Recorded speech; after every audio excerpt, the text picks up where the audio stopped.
Very good evening and welcome inside FirstEnergy Stadium, America's Classic Ballpark, for the fourth game of this week's six-game series between the Reading Fightin Phils and the Akron RubberDucks. Welcome you into our pregame show. I'm Jake Starr, riding solo tonight here from Baseball Town. Bob McCool's got the night off, but don't worry, he'll be back with myself tomorrow night and for the remainder of this week's series. Just getting, our Fridays off to, our usual fall Friday routine of being solo here in the booth as Bob obviously gets set to handle high school football duties that officially kicks off next Friday. And, of course, you can always listen to Bob on 8:30 WEEU. So we enter the back half of the series this week on this Friday evening. The RubberDucks, a 2-1 edge so far through the first three. And, it's been pretty similar story every night so far. Just a lot of back and forth action. Last night was no different. 3 lead changes in a game that the Fightin Phils ultimately fell 9-8 to Akron in. Reading got 6 2/3 from Esteban Zone Jimenez. Paul McIntosh hit 2 home runs for the second time in a game this year. Eric Brito also went yard, and Aiden Miller had a pair of base hits, including an RBI double. Also walked, so reached base 3 times last night for the 21-year-old Aiden Miller.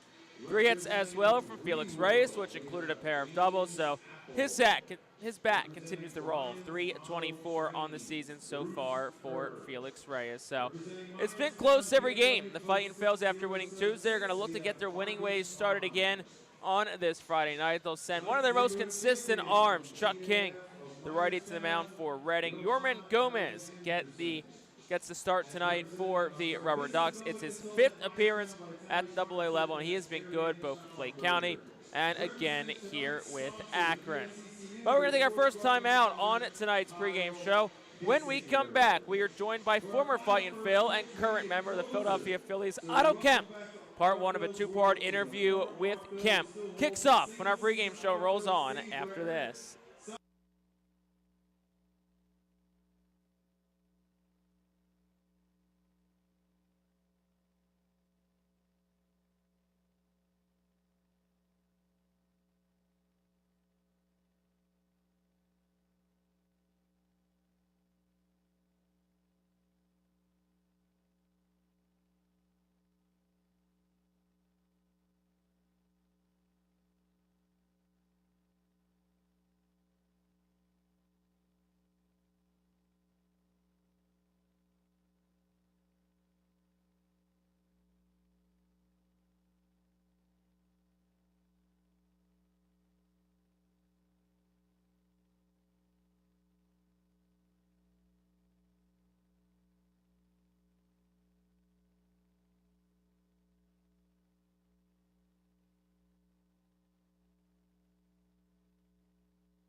Back on the pregame show here on the Fightin Phillies Radio Network. Once again, I'm Jake Starr riding solo tonight from FirstEnergy Stadium. Bob McCool's got the night off. I'll be back on the air with myself on tomorrow night. So we're a couple minutes away from first pitch here at FirstEnergy Stadium. Game number 4 between the Fightin Phillies and the Akron RubberDucks. Both starting pitchers have made their way to their respective dugouts. The home plate dirt circle meeting has also come to an end as well. So now we just await the Fightin Phillies to take the field. And with that, let's take a look at our out-of-town scoreboards. We'll start in the Eastern League in Portland right now. It's a 2-1 lead for the Sea Dogs over Somerset. Altoona at Richmond, 0-0, top of the second. Erie at Chesapeake, New Hampshire at Binghamton, and Harrisburg at Hartford, all about to get underway. In the Phillies organization, Phillies already on top 2-0 against the Nationals. Zach Wheeler on the mound for Reading, for the Phillies. Bryce Harper, a 2-run double in the first inning to put the Phillies on top 2-0. Lehigh Valley Buffalo scoreless mid-2. Jersey Shore Wilmington scoreless in the bottom of the first inning. Lakeland trails Clearwater 1-0 in the end of the first inning. Well, the Fightin Phillies have taken the field, led by tonight's starting pitcher, Chuck King. And with that, that'll bring an end to tonight's pregame show. We'll step aside for a moment for the national anthem, and we got lineups and first pitch for game number 4 between Reading and Akron coming up after this.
Through the night, that our flag was still there. Oh, say does that star-spangled banner yet wave for the land of the free and the home of the brave.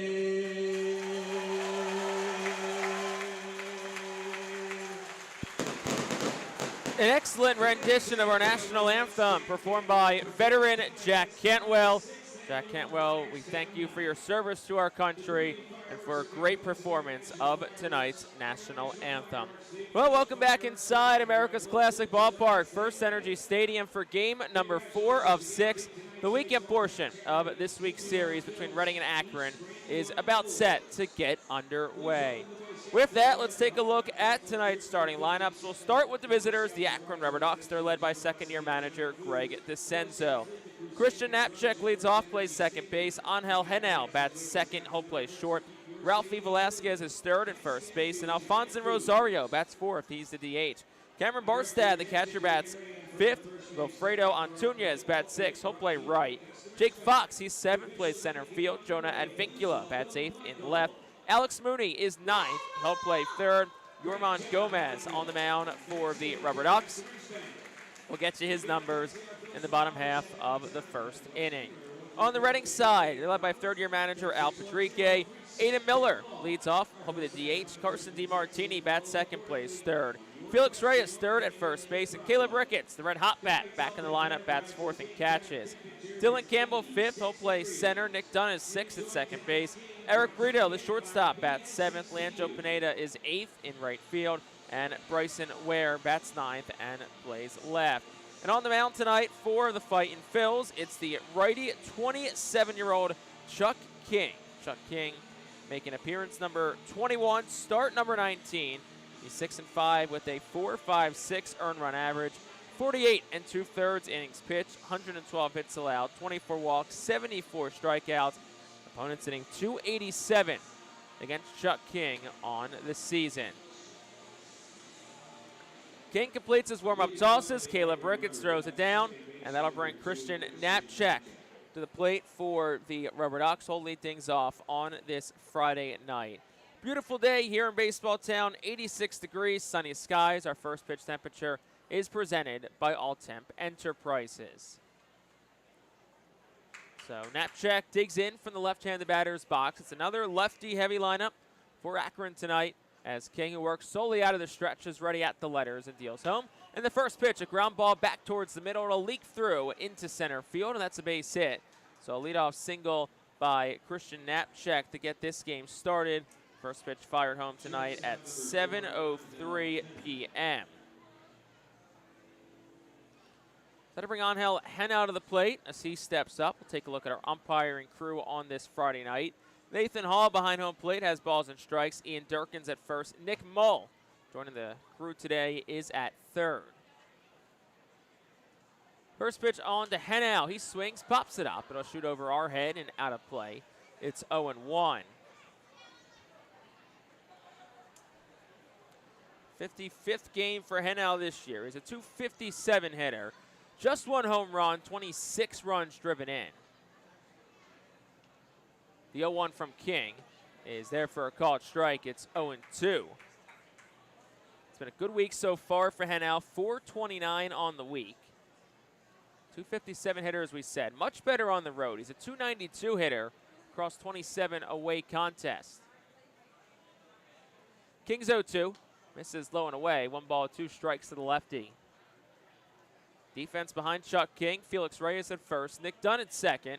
Eric Brito at short. Carson DiMartini at third. Leandro Pineda in right. Dylan Campbell in center. Bryson Ware in left. And Caleb Ricketts the catcher. 1-2. Misses down low again. 2 balls and 2 strikes.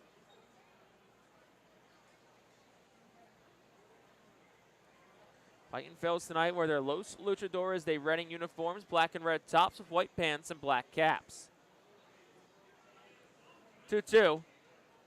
Just misses it inside. 3 balls, 2 strikes. We head up here. That one looked like it was certainly in the zone. But now Chuck King, after starting this count off with back-to-back strikes, trying to avoid back-to-back base runners by the RubberDucks to start this game. Payoff pitch. Swung on and lofted into the air. Shallow center. Pineda charges in, slides, and he'll make the catch. Good play by Leandro Pineda in right field. Takes the base hit away from Angel Henao, and that is out number 1. First baseman number 30, Ralphie Velasquez. So they'll bring Rafael Velasquez to the plate for Akron. Velasquez, who was slated to start last night's game, was a late scratch as the designated hitter. He plays first tonight. King's first pitch home. Misses a bit down. 1 ball and no strikes. Fightin' Phils have the infield set to turn 2. Brito in about a step at short over towards the bag. Dunn straight up, but he's in a couple. Reyes holds the runner at first, and DiMartini plays in that 5.5 hole on the left side. 1-0. Misses it inside. 2 balls, no strikes to the lefty Velasquez.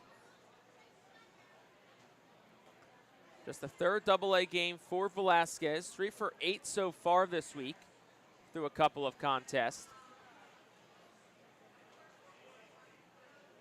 Kings 2-0. At the belt for a called strike. It's 2-1. King, who has spent the entire season with Reading. Second pro season. Second year in the Phillies organization is Chuck King. From the stretch, the righty fires, and that's another strike. This one right at the thighs. It's 2 balls, 2 strikes. 11th pitch of this first inning from Chuck King. Spent pretty much all of last year with Jersey Shore. Pitched predominantly out of the bullpen.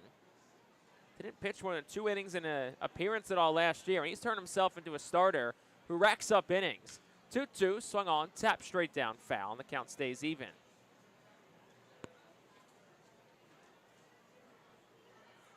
King, who signed with the Phillies as a free agent prior to the 2024 season, came after he graduated from TCU in 2021, so did not play organized baseball for nearly 3 years prior to signing with the Phils.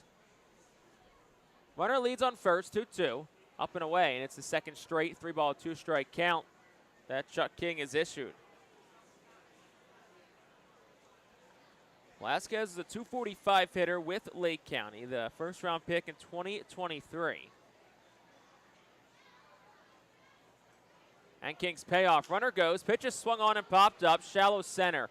Campbell comes in towards the left center alley, and he's caught off by Bryson Ware, and the left fielder makes the catch. That's out number 2. Christian Knapcheck, no problem at all, retreating back to first. Designated hitter number 36, Alfonso Rosario.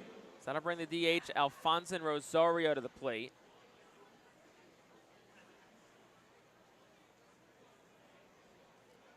Rosario in from the right side. He's one of 2 righties in Greg DeCenzo's lineup tonight. First one to him. He swings and he hits it in the air pretty well towards deep left center. The park will hold it. Campbell's back to the alley, makes the catch.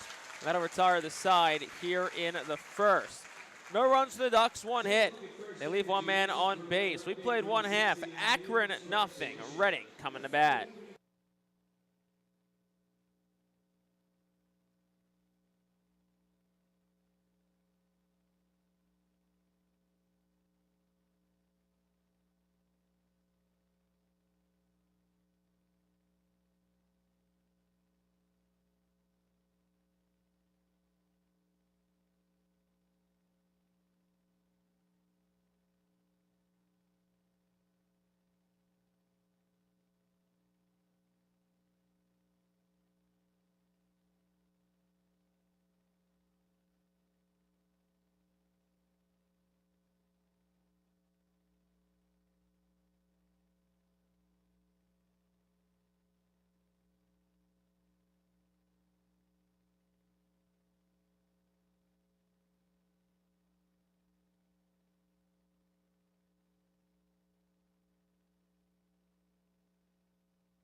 Bottom half of the first inning, Akron nothing to their half, and once again we'll take a look at the Fightin' Phil's lineup. It's presented by Golden Oaks Landscaping. Aiden Miller, the DH, Carson DiMartini is at third. Felix Reyes, the first baseman, bats third. Caleb Ricketts cleans things up, he's the catcher. Dylan Campbell fifth in center. Nick Dunn sixth, he'll play second. Eric Brito is seventh, he'll play short. Leandro Pineda eighth in right field. Bryson Ware bats ninth, plays left. On the mound tonight for the RubberDucks, it's the righty Yorman Gomez. Fifth appearance, 4th start, 3-0 record, .93 ERA, 19 1/3 innings pitched, 13 hits allowed, 7 walks, and 23 strikeouts. So it'll be Aiden Miller. Gets a day off in the field, but still in the lineup. DH tonight. Digs in from the right side to get things started for Reading tonight. And Gomez's first pitch. Miller will take a fastball up top. 1 ball, no strikes. 93 on that fastball from Gomez. 5-pitch mix for him. Fastball, cutter, slider, changeup, curve. The 1-0. Miller hacking at it, and he'll foul it back off the netting. It's a ball and a strike. 93rd game for Miller this year. He's hitting .236. He's got 9 home runs, 30 runs driven in. He does have 18 doubles and a pair of triples, so 29 extra base hits in total. The 1-1, Miller swings, hits it high in the air, deep to left. Advincula's back, he turns, looks up, and that one's way out of here. Aiden Miller, a leadoff home run for the Fightin' Phils, and it's 1-0 Reading as they strike first. 10th home run of the season for the 21-year-old. 392 feet, 106 off the bat. It was a towering fly ball and a hanging breaking pitch from Yorman Gomez. The Fightin' Phil strike first again.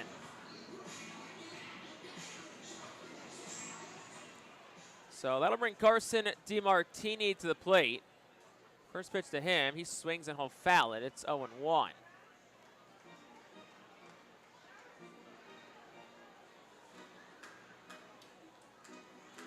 It was very similar to the Eric Brito home run last night. Just a towering fly ball. 0-1. And DeMartini takes it for a ball. It's 1-1. DeMartini was hitless in last night. That snapped a 7-game hitting streak for him. Was lifted from the game early also, but he's back in the lineup tonight. Pitch home. He swings, hits it in the air. It'll slice out a play foul on the third base side. And the count goes 1-2. 51st Double-A game for Carson DeMartini. He was called up to Reading on June the 10th. Hit a .221 hitter, a couple home runs, 19 runs driven in.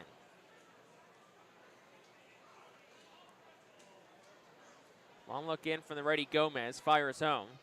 DeMartini turns on a hanging breaking pitch. He crushes it, but it's foul. Down the right field line, just to the right of the pole. And it'll stay 1-2.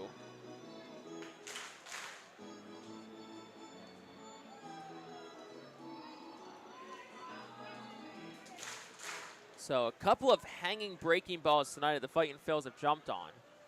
See what Gomez comes back with here, the 1-2. And DeMartini swings and he slices it foul. Goes out of play on the left side. It's still 1-2. It's a good road trip for DeMartini. He's 273 between Hartford and New Hampshire. 1-2 again. Takes a fastball up. 2 balls and 2 strikes. And he 4 on that four-seamer from Yorman Gomez.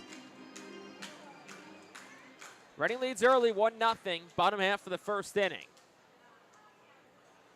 Gomez deals home. DeMartini swings and he rolls it over. Foul, trickles down the first base line, where Velasquez will scoop it up. Just in front of the awaiting Michael Jones, first base coach for Reading tonight. Al Padrique's back in his post at third. Al took a night off last night from third base. Jones is at third. Carl Ellison was the first base coach for the R-Phils. Here's the 2-2, and swing and a miss. DeMartini goes down on strikes. Good battle from him. Saw 8 pitches in the at-bat. First strikeout for Gomez, first out recorded of the inning. And that'll bring the right-handed bat Felix Reyes to the plate.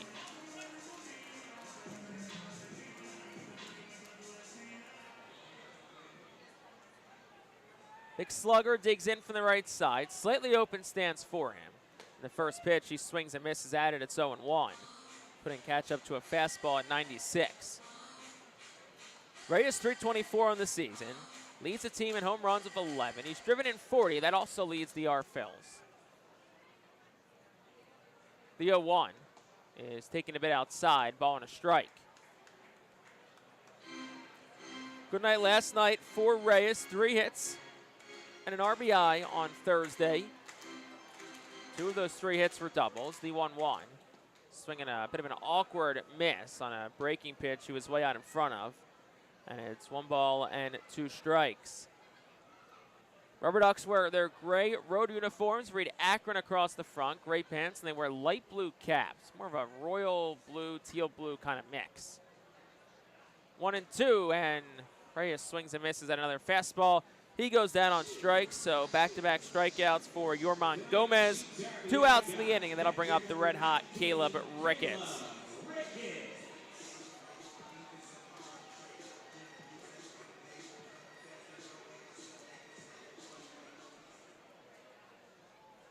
Ricketts digs in from the left side. Night off last night, but it's been a good week and a good August for Ricketts, who takes the first pitch for a called strike. It's 0-1.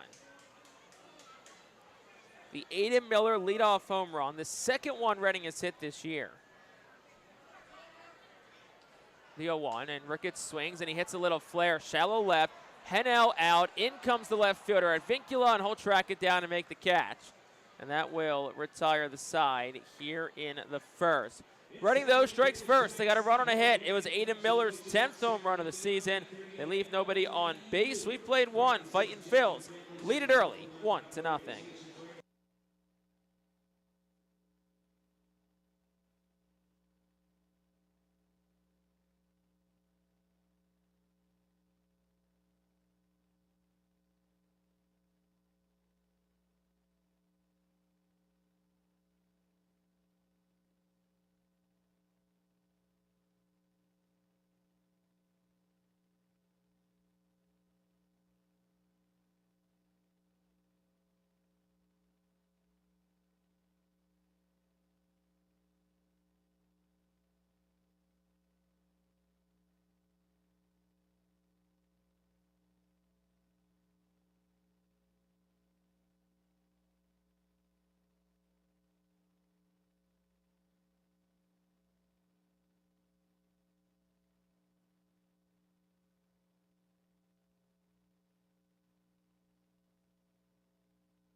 International Fireworks is the official fireworks provider of the Phillies for their shows during the 2025 season.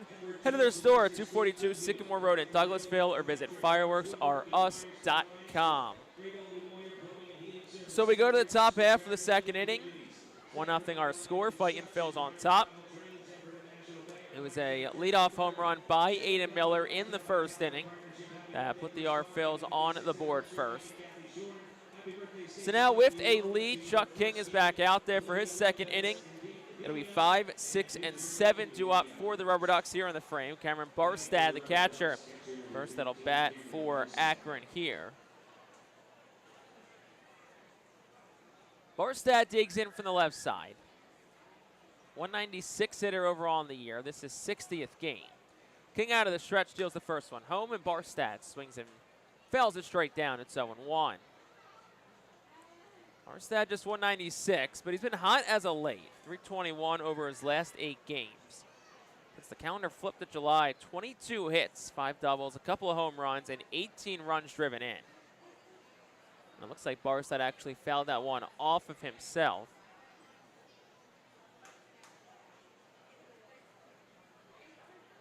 So he takes a couple of seconds to shake that one off, and now he digs back in.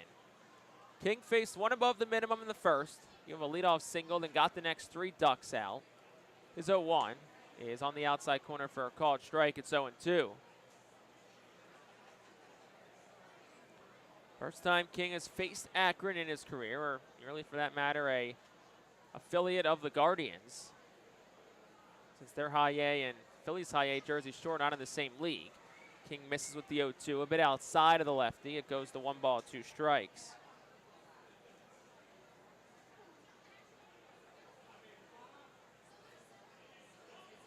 Lefty bat up, Redding's infield, plays towards the right side a bit. Here's the 1-2, swung on, ground ball to the right side.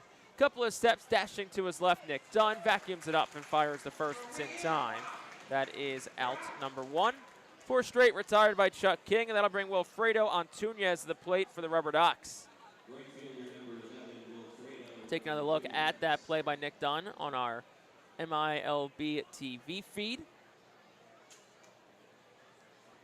So Antunez, a .216 hitter, his 11th AA game, digs in from the left side. First pitch home is bit outside, 1 ball and no strikes. Antunez did not play last night, 2 for 6 overall this week with a run and a double. He's also driven in a run on the series. 1-0, swing and a miss, 1-1. King pulled the string at 83, and Antunez was way out in front of it. And with that, he'll call time and readjust himself. It was a hefty swing for Antunez. Antunez out of Venezuela, 2019 international free agent signing by the Guardians. 1-1. It's a fastball. King misses a bit inside. 2 balls and a strike. DeMartini at third, plays a bit even with the bag, about 2 steps and a dive off of it. Burrito a little bit shaded towards the middle at short. Right side plays straight up. Reyes a bit guarded the line at first. 2-1. Just missed that one off the outside edge. 3-1.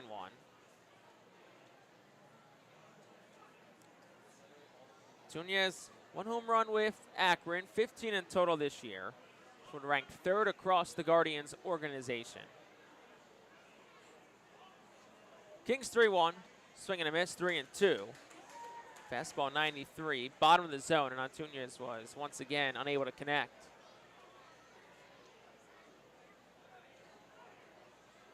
So full count for the 3rd time tonight. And the first 6 batters that King has faced. Payoff pitch, swing and a miss. Tunez went fishing after an off-speed pitch out of the zone. First strikeout tonight for Chuck King. Out number 2 here of the inning. And that'll bring Jake Fox to the plate for the RubberDucks.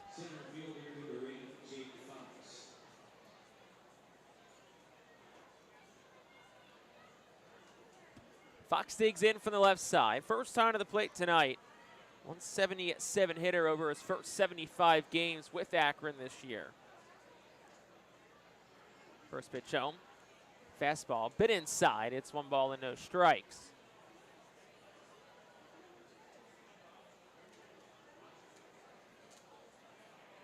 Name Jake Fox might sound a little bit familiar to some Reading fans, especially those that have followed the team for quite a while. 1-0 is at the belt for a strike, 1-1. There used to be another Jake Fox, not the same one, who played for the Phillies. Most notably was a veteran contributor to that historic 2016 Phillies team. 1-1 is down the chute for a called strike again. It's 1-2. Of course, that 16 team, Cousins, Hoskins, the first 2 names that come to mind. Alfaro, Roman Quinn both contributed to that squad, but Jake Fox was a big veteran presence for that team that year. Now this Jake Fox for Akron's in a 1 ball, 2 strike count. 2 outs, top 2. Reading leads 1-0. King fires and Fox swings and grounds a foul. Just by the Fightin's on deck circle on the first base side. Couple home runs, 23 runs driven in for Fox this year. 3rd round pick of the Guardians in 2021. 1-2, breaking pitch right over for a called strike 3. Back-to-back strikeouts for Chuck King, who was retired 6 in a row. Ducks down in order in the top half of the 2nd inning. 1.5 in the books here at FirstEnergy Stadium. Fightin' Phil's on top, 1-0.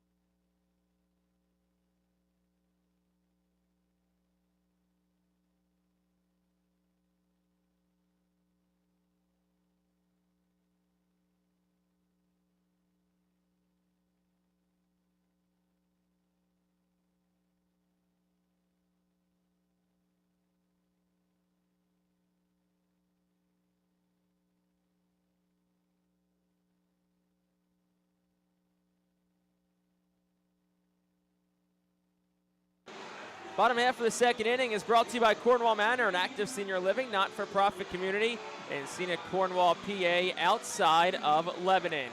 Crazy hot dog vendor's doing his thing on this beautiful Friday night here in Baseball Town, as the Fightin' Phils lead at 1-0 in the bottom of the 2nd inning.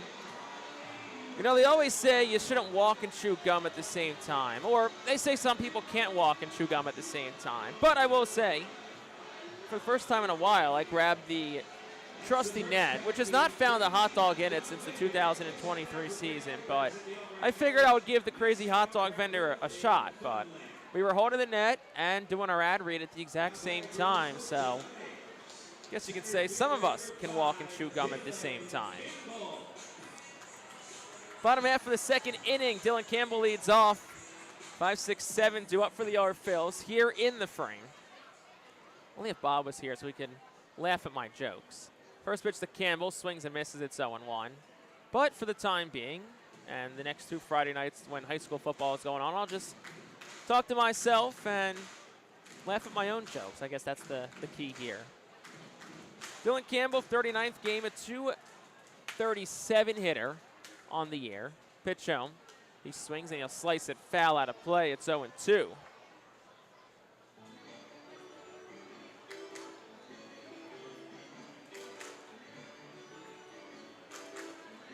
Campbell hit his 5th home run of the season on Tuesday night. He did, though, snap a season-high 12-game on-base streak on Wednesday. To get back in the hit column a night ago. 0-2. Campbell swinging a ground ball. It's foul. Passing on, looking out. Padrique in the third base coach's box. It'll stay no balls and 2 strikes. Campbell, 23-year-old, formerly a member of the Dodgers organization. Broke his bat on that last swing, so he'll go and trade out a new piece of lumber with the on-deck hitter, Nick Dunn. Campbell traded to the Phillies from the Dodgers back in January. Campbell was traded to create some more international signing bonus pool money that was then used to go sign Roki Sasaki this past offseason by the Dodgers. The 0-2 is up and in, 1 ball and 2 strikes. Campbell played his college baseball at Texas. Was a pretty good football player in high school as well. Maybe could have been a part of that Longhorn football team also. 1-2. It's a breaking pitch that misses up. It's 2-2. Texas, of course, opens up as the #1 ranked team in the country in the first AP poll, behind the Penn State Nittany Lions. 2-2. And Campbell swings, hits that one in the air pretty well towards right. Antuna's back towards the track. He'll have room, and the right fielder makes the catch a couple of steps in front of the track. And that is out #1. And that'll bring Nick Dunn to the plate. Well, speaking of Penn State, Dunn grew up in Sunbury, Pennsylvania, about an hour to the east of Penn State. If you're just taking a trip down I-80 east from State College, about an hour drive, maybe 70 or so miles. Led off last night for Dunn, back in the lineup tonight, digs in from the left side. First pitch threw in from Gomez, misses a bit up. It's 1 ball and no strikes. Dunn currently riding a 7-game on-base streak for the Fightin' Phils. 1-0, he swings and will shoot it foul down the left field line. It's 1 ball and 1 strike. Of course, Sunbury not too far from Williamsport, which is sports capital of the world for the next 10 days. Little League World Series started yesterday. 1-1, Dunn swings, fouls it straight back off the netting. It's 1-2. I have to ask Nick Dunn if he's ever made the trip to the Little League World Series. I feel like when you live so close to Williamsport, you have to, but I mean, you never know. Sometimes you take for granted the things in the areas that you live in. 1-2. Dunn swings and a roller towards the middle, charging his Knapcheck at second. He'll field it, fired at first in timeout #1. Excuse me, 2. That'll bring Eric Brito to the plate. It's kind of like, I don't know, growing up in Philly, I don't want to say you take for granted, but you don't really think about the Rocky Steps, the Rocky Statue, the Liberty Bell. Then out-of-towners come in, and it's, I want to go to the Rocky Statue. I want to run the Rocky Steps. I want to go to the Liberty Bell, and you kind of, forget about it. Eric Brito from the right side. First pitch home is down. 1 ball, no strikes. You have maybe friends from out of town that come in, and I want to go get a cheesesteak. And it's, you don't think about going to the different cheesesteak spots in Philly when you're there all the time, but when friends are in, it's like, oh, yeah, these are, we have some pretty cool spots in the area. Here's the 1-0 to Brito. He swings. It's a ground ball left side, speared by Mooney, who is ranging to his left at third. Sets himself, fires across. It's in time, and that retires the side in the second. So after the home run from Miller, Gomez has sent 6 straight Fightin' Phils down, running down in order in the second. And we will head to the third. 1-0, Fightin' Phils on top.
We want to thank our good friends at Pepsi for presenting the 2025 season here in Baseball Town. Go Fightin' Phils and drink more Pepsi.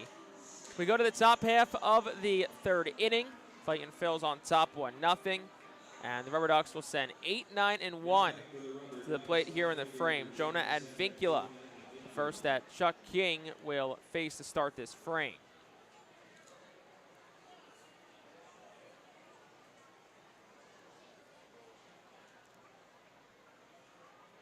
Vincula had a good night last night. Digs in from the left side. 205 hitter. This is 29th game. First one to him is swung on and it's popped straight up and back, and it goes out of play. It's 0-1. Vincula had 3 hits last night, which for him included an infield single in the third.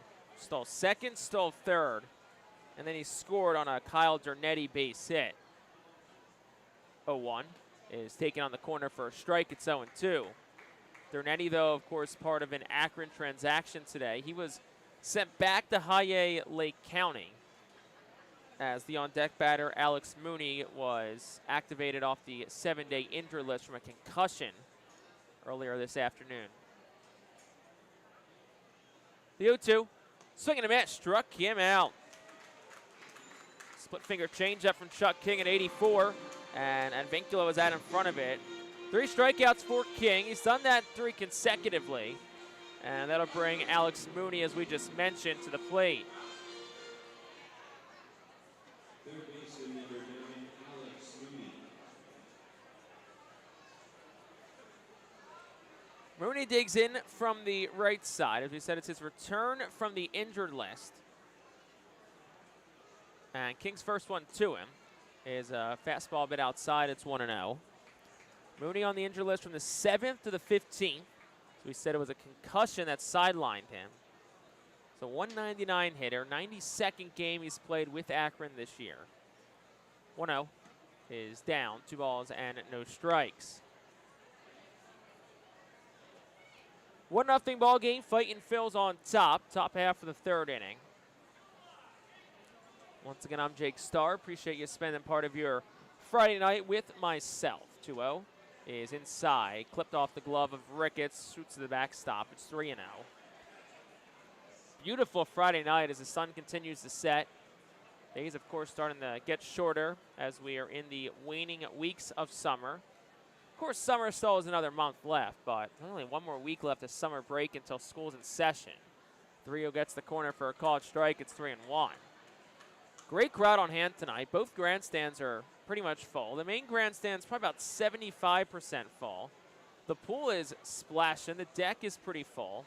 The veranda of the event center is packed. So was the 67 Club and the dugout suite.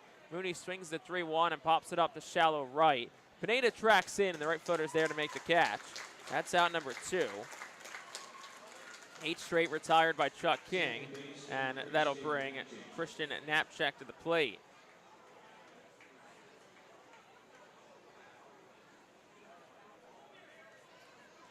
.38 pitches for Chuck King through 2 2/3 so far. Really looks like he has settled in well to this ball game. First pitch to Knapczyk. He swings and misses. It's 0-1. Knapczyk is the only base runner Akron has had tonight. He led off the game with a single in the first. It's been the only hit and base runner that the Ducks have had so far. The 0-1 is in for a strike again. It's 0-2. Another one of those split finger changeups from Chuck King. So 0-2, 2 outs to Christian Knapczyk. King looking for another 1-2-3 frame. The righty fires home, and it's sung on and served on the ground to short. Brito charges it on a couple of hops, sets himself, fires the first. It's in time, and that will retire the side in the third. Another 3-up, 3-down inning for Chuck King. We're through 2.5. Fightin' Phils to bat in the bottom half of the third on top, 1-0.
Bottom half of the third inning is brought to you by Swartz Colitz and PC. You can expect reliable and experienced attorneys who are committed to getting you justice after a serious personal injury.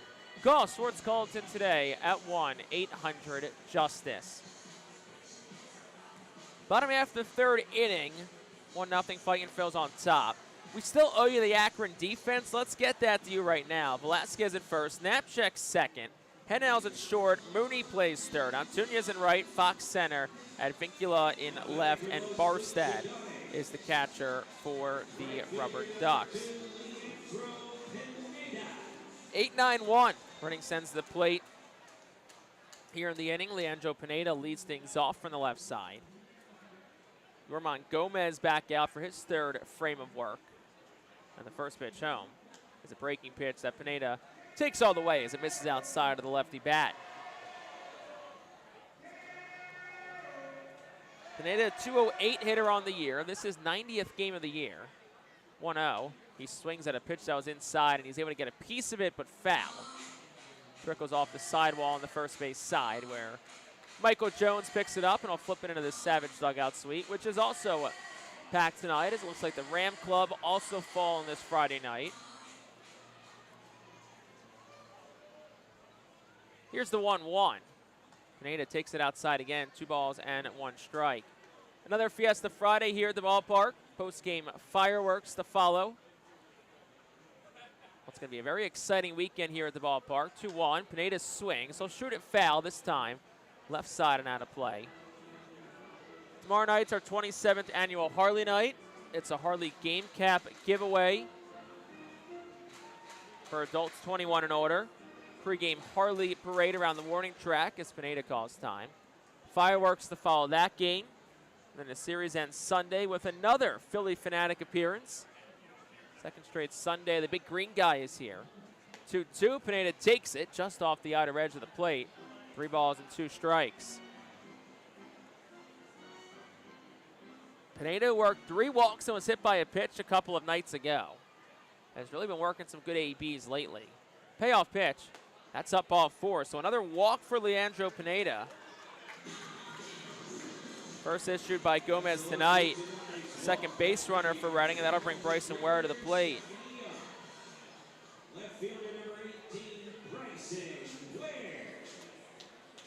Bryson Ware will now dig in for the Phillies.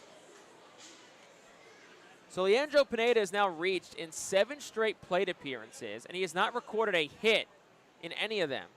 First pitch to Ware is swung on and fouled. It's 0-1. 6 straight times the plate where he's either been walked or hit by a pitch. So 6 straight times up without recording an at-bat. You go back to Tuesday night, his final at-bat, he reached on an error. So 7 straight times on now for Pineda. 0-1 to Ware. Misses that one up. It's a ball and a strike.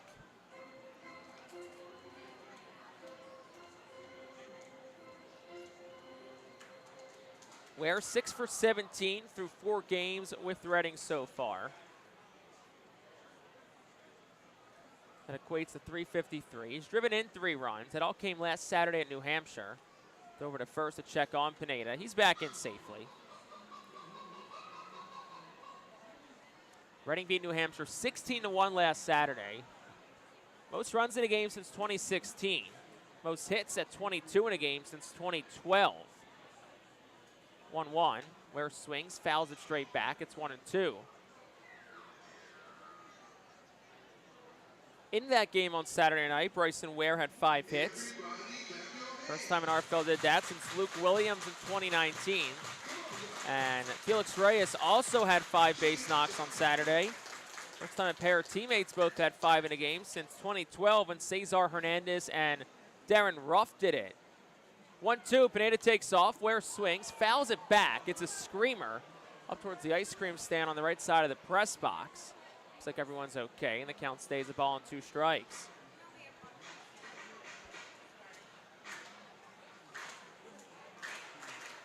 See if Pineda takes off again. 6 for 6 on the base pass this year. And it's a Reading team that has run a lot, especially as of late.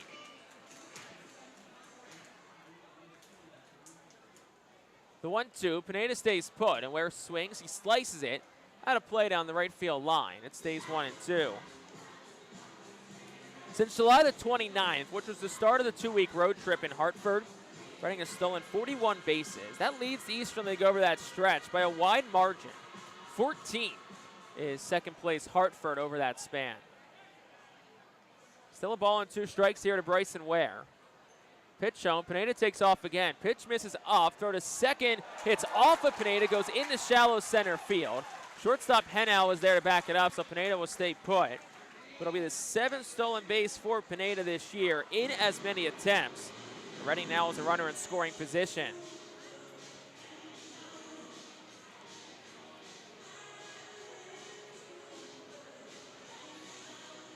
Next pitch will be the 7th of the at-bat to Bryson Ware, who's been good with runners in scoring position with Reading so far.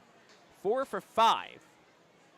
Pretty sure probably all of those came in last Saturday night's ball game when he drove in 3 and had 5 hits. 2-2 to the righty Ware. He takes it low and away, 3 balls and 2 strikes. Pitch count up to 42 for Yorman Gomez. 22-year-old righty out of Venezuela. 2019 international free agent class signing for the Guardians. 3-2 pitch. And swing and a miss. Squeezed by the catcher Barstad. It was tipped by Ware. So it's the 3rd strikeout tonight for Gomez. And 1 time through the order done. Aiden Miller will step in with 1 out here in the frame.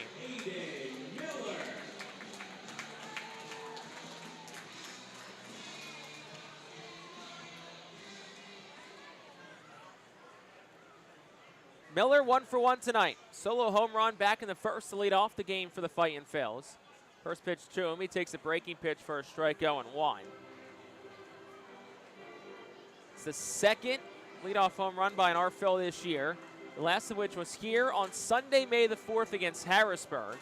It was hit by now former R-Phil Robert Moore, one of Aiden Miller's best friends. The 0-1. Miller takes it low and away. It's a ball and a strike. So after that home run, Miller up to 239, 10 home runs, 31 runs driven in on the season. Miller also sits at 46 stolen bases on the season. Pineda dances off second. And Gomez fires home. Miller swings, drives that one well, deep left center. Fox is back, he turns, looks up, it's off the top of the wall. Pineda around third, Hulk coast home. Miller in the second standing up. And it is an RBI double for Miller, and the Fightin Phils lead it 2-0. Boy, was that smoked by Miller. Fastball right down the middle, 409 feet, 112 off the bat, and he hit it right off the retired numbers on the top of the center field wall. 2nd hit for Miller tonight, 2nd RBI, his 32nd of the year, and the Fightin Phils extend their lead to 2 as Carson DiMartini digs in.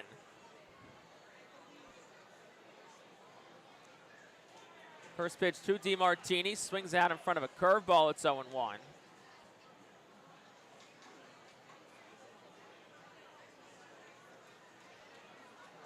Carson DiMartini 0 for 1 in tonight's ball game. Struck out swinging back in the 1st. The 0-1. He swings, ground ball right side. Knapchak has to smother it on a couple of hops. He would have come back with it, fired to 1st in time. It does move Miller to 3rd, but it is the 2nd out of the inning, and that'll bring Felix Reyes to the plate.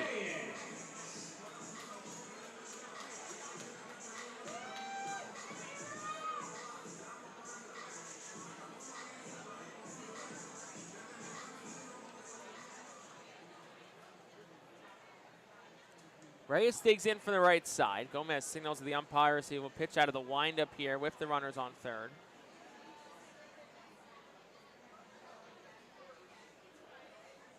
Here's the first pitch to Reyes. He'll take it down for a ball. It's 1-0. Reyes 0 for 1 tonight with a strikeout. He's got 40 runs driven in this year as Aiden Miller leads off 3rd. And the 1-0. Reyes swinging a miss, 1-1. Reyes a .267 hitter. this year with runners in scoring position as he tries to extend the Reading lead here. Pitch home. And Reyes swings. That's a line drive into left field for a base hit. Aiden Miller scores. The Fightin' Phils get another. It's 3-0 in the third.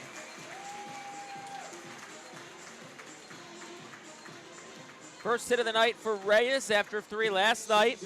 RBI number 41 of the season for him. And that'll bring the catcher Caleb Ricketts to the plate.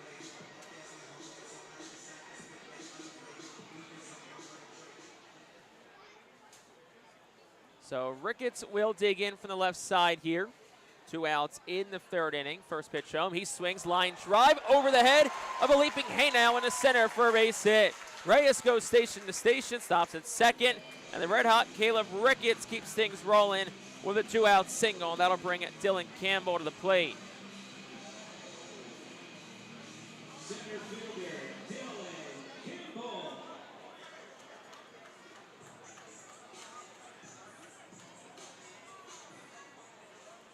That'll now prompt a mound visit from RubberDucks pitching coach Kevin Erminio, as Gomez, who had been really good this year and had been really good with Akron,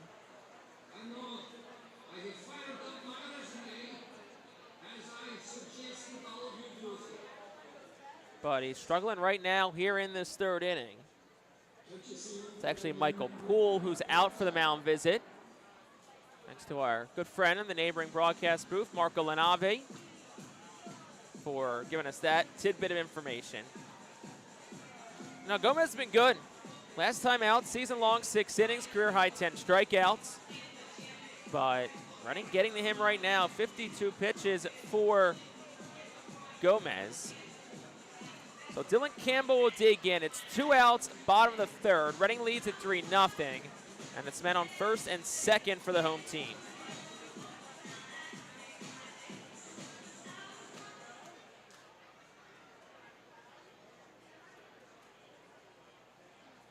So here's Campbell, 0 for 1 tonight. First pitch home. He watches a slider miss inside. It's 1-0.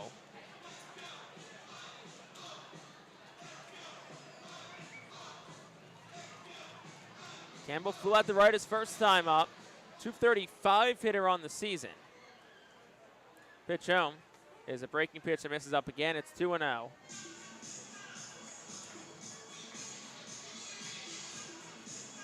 With runners in scoring position, Campbell, it's been kind of a quieter year in that department. 167 overall. 2-0. Campbell swinging a miss. It's 2-1.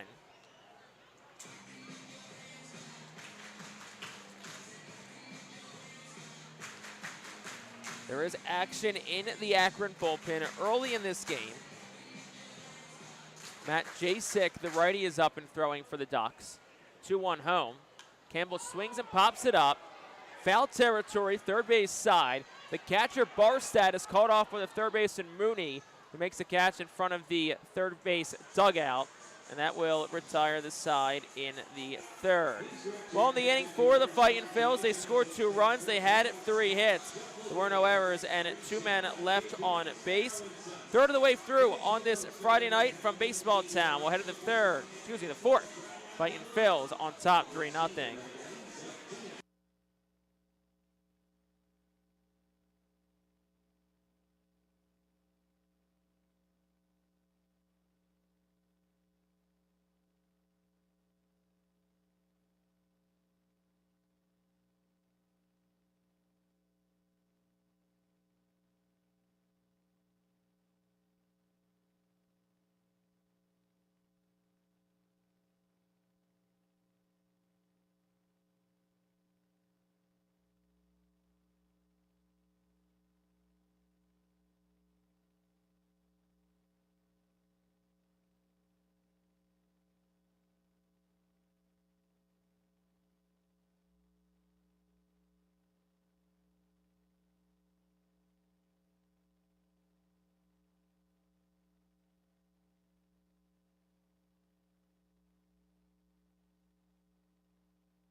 Top of the 4th inning, and a reminder that every Tuesday, all active military and veterans receive $3 off box seats thanks to Burke's Oral Surgery and Dental Implant Center. Just 2 more Tuesdays remain on the season. August 26th, 6:45 first pitch against Chesapeake. Then September 9th and 11 a.m. first pitch against Somerset. Also just found out today that the WEU Morning Show, Mornings of Mike, will be live out in front of the ballpark that morning, September 9th. So you're going to get to see Bob here from 6 a.m. until probably 2 p.m. His dream, I'd bet. So Angel Henel leads off the top of the 4th. Reading leads at 3-0. And Chuck King's first pitch is a bit outside. It's 1 ball and no strikes. Henel 0 for 1 in tonight's ball game. Flew out to right his first time up.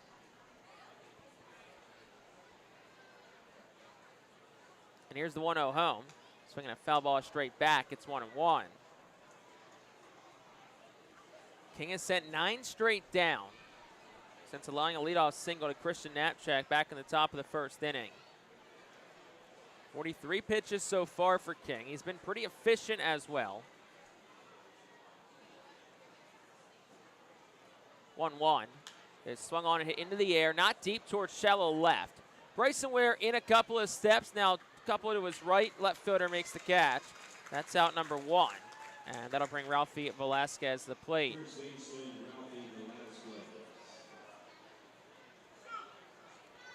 So Velasquez playing in his 3rd Double-A game. Him and a handful of guys were promoted to Akron prior to Tuesday's contest.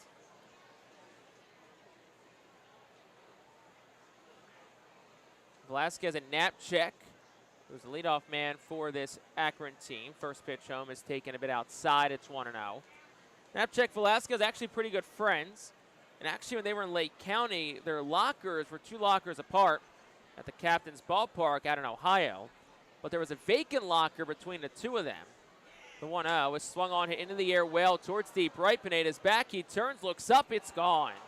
Onto the veranda of the Redner's Event Center. First Double-A home run for Ralphie Velasquez, and the RubberDucks get a run back. It's 3-1. It was a fastball pretty much hard of the plate from Chuck King. Velasquez went 394 feet with it, 114 off the bat. And that'll bring Alfonso Rosario to the plate. So Rosario slightly open stance. He'll dig in from the right side. He's 0 for 1 tonight with a fly out to center.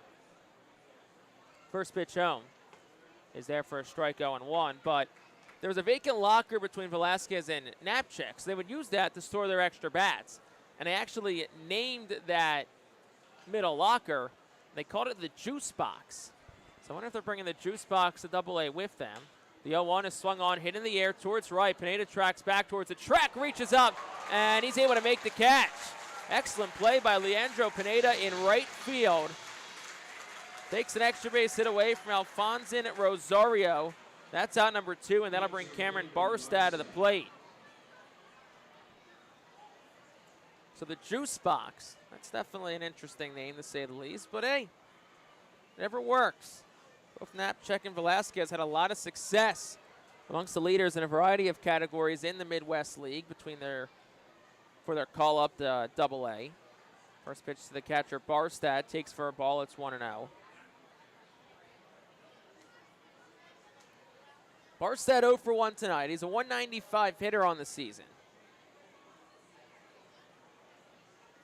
The 1-0, swing and a miss. It's 1-1. This is an Akron team that is very aggressive, especially early in counts.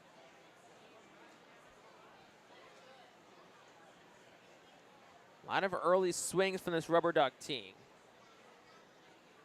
1-1, swing and a miss. It's 1-2. Nice split change up there from Chuck King.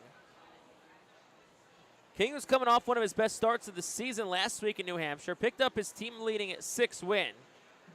Gave up 6 hits, 1 run, struck out 4, walked just 1. Did not give up any home runs as well. 2 outs in the inning. Here's the 1-2 from King. And it's swung on and lofted foul and out of play to the left side. It'll stay a ball and 2 strikes.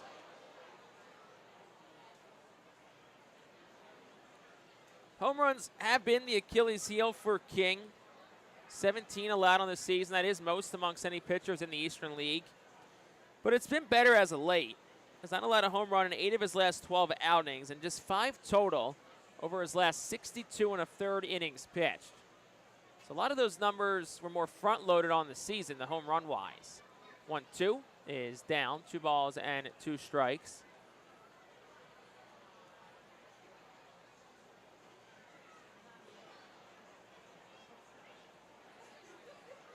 Harstad 0 for 1, grounded out to second his first time up. Pitch home, swung on into the air, shallow left. Ware started back, races in, and he makes the shoestring catch. Bryson Ware, an impressive play and a good recovery by the left fielder. And that will retire the side in the top of the 4th. Akron does get a run. They did it on a hit. It was a solo home run by Ralphie Velasquez, his first with Akron. There were no errors and nobody left on base. Through 3.5, on to the bottom half of the 4th inning. Fightin Phil's lead, 3-1.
Klein is proud to be the official transportation provider of the Reading Fightin Phils. Klein Transportation gets our Phils to other road trips throughout the 2025 season. For more information, go to kleintransportation.com. So bottom half of the 4th inning. It'll be 6-7-8 due up for the R Phils here in the frame, who lead at 3-1. Nick Dunn's the leadoff hitter, but can't step in quite yet because Akron does not have a catcher. Barstad was finishing getting himself dressed, as he was the last batter to bat in the last inning. Also watched Dylan Campbell. Looked like he went from center and maybe, I guess, from the bullpen, grabbed another bat from them, and he was running in from center field with an extra bat because Campbell did break his bat his first time up. So he's got a new piece of lumber for himself. So Nick Dung will lead off for the R Phils. Yorman Gomez back out for inning number 4 work. 56 pitches for Gomez as Dunn digs in from the left side. And the first pitch home is taken up. It's 1 ball and no strikes to Nick Dunn. Dunn 0 for 1 tonight, grounded out to second his first time up.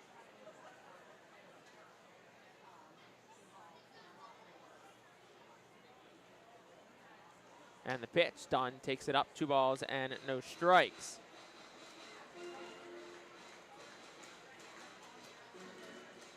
Nick Dunn acquired by the Phillies back in mid-June from the Mariners. Cash considerations in exchange for that one. 2-0 has been outside, 3-0. I think cash considerations might be one of the most well-traveled trade pieces in all of baseball. Just a hunch. And here's the 3-0 to Dunn. And that's up, ball 4.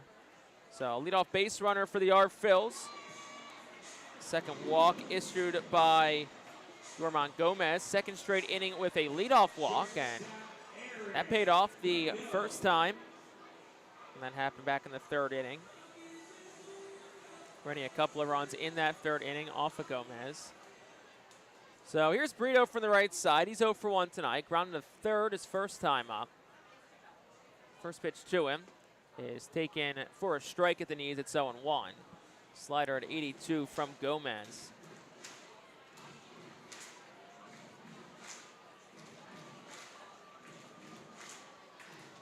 Brito hit his first home run with Reading a night ago. Came in the 8th inning of last night's game. The 0-1, he swings and he fouls it back and out of play. It's 0-2. Put Reading up at the time, 8-7, but the Fightin' Phils did fall 9-8 to Akron last night in a game that had 3 lead changes throughout. That's been the series. Really, no team has had a comfortable lead at all this week.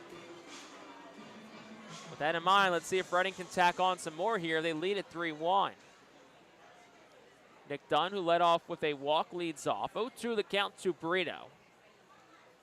Pitch home, and Brito a little excuse me swing, and he pokes it down the right field line. It'll kick off the sidewall, where right fielder Wilfredo Antunez will go retrieve it.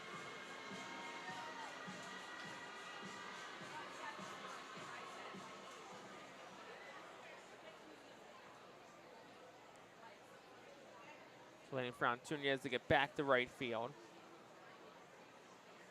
Last night was also the first game this year that Reading had lost at home when entering the 9th inning with a lead. They were previously 17-0 before last night's ball game. I'll check on Nick Dunn, who dives back in safely. Dunn, who has not stolen a base, at least with Reading this year.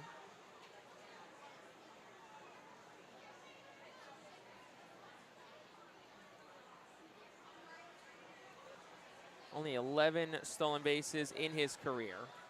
Next pitch home, and Brito swings and misses on a pitch up high, and that's out number 1. The 4th strikeout tonight for Yorman Gomez, and that'll bring Leandro Pineda to the plate. First, we're going to get a mound visit here from the catcher, Cameron Barstead. Maybe there was a miscommunication between Barstead and his pitcher, Gomez.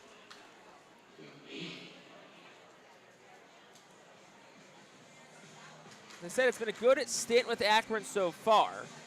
Since his debut, which came back on July the 23rd, leads Eastern League in wins, 3rd in ERA, 7th in strikeouts, and then 1st in batting average against and whip over that span over the last 4 weeks.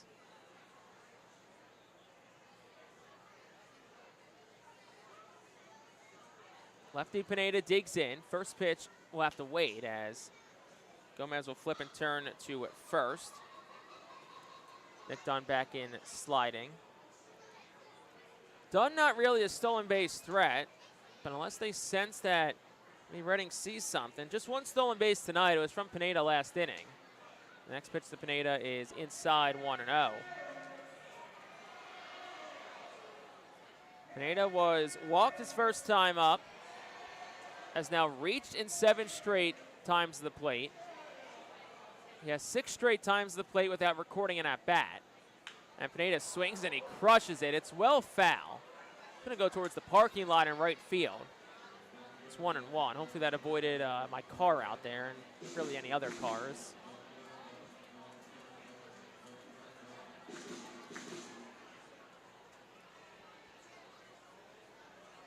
.390 feet, the estimated distance on that. 112 off the bat. 1-1. Pineda swings. He'll foul it straight back. It's 1-2.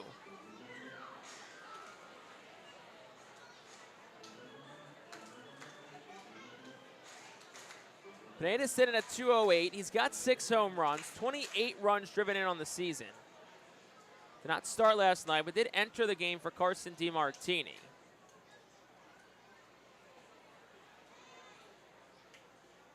And it was a step off for Gomez. Did not throw over. That was his 2nd disengagement of this plate appearance to Pineda. 1-2.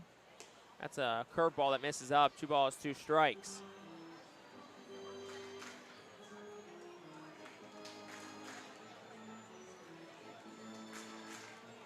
Infield looks to turn 2 for Akron. The shortstop Henel is shaded towards the second base bag. Mooney at third is basically playing short. And the 1-2 misses down to Pineda. The count's even up at 2 apiece.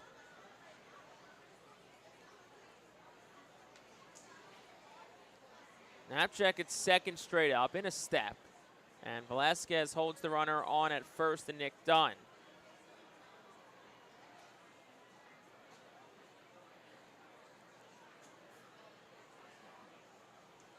Three-two the count. They'll check again, and was that not the third disengagement? Unless what we thought was a sack ball must have been a timeout called by Pineda. Oh, that one was close. They almost did get Nick Dunn there. So the count full to Leandro Pineda. Walked his first time up. Pitch home. Dunn does go. Pineda swings a bouncer right side. Fielded by the second baseman Knapchak. Only plays the first. It's in time. That is out number 2. Dunn does get up to second on the play. Will not be credited with a stolen base. And that'll bring the left fielder Bryson Ware to the plate.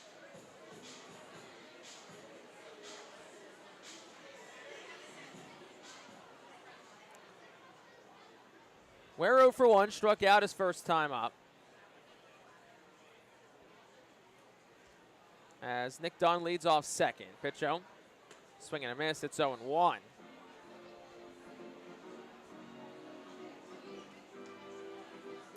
Ware 3 RBI with Reading so far. Across 72 games with Jersey Shore this year, he had 28. Prior to his promotion on August the 5th, 0-1. Another swing and a miss, 0-2. Ware out in front of a slider at 83 from Gomez. Well, that's a first, at least here. An Eagles chant has broken out. Of course, I've heard them plenty at Phillies games, but at least in my memory, maybe I've heard at least one before, but it hasn't been for a while. 0-2. Takes down 1 and 2. Eagles play their second preseason game tomorrow at 1 o'clock against the Cleveland Browns.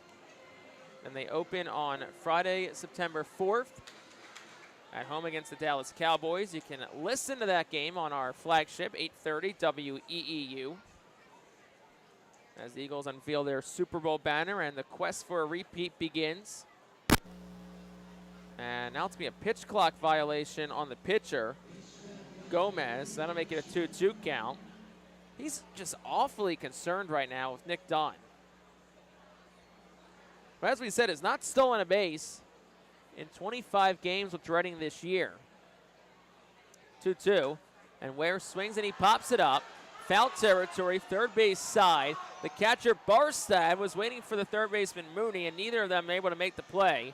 It bounced on the warning track just in front of the third base dugout, just in front of manager Greg DeCenzo, so I don't think he was thrilled to see that one hit the ground in front of him. The count stays 2-2.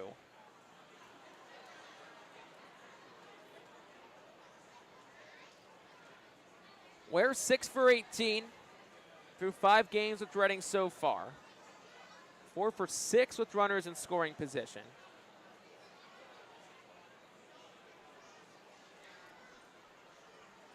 Gomez ready, the 2-2. And Ware again swings, fouls it back.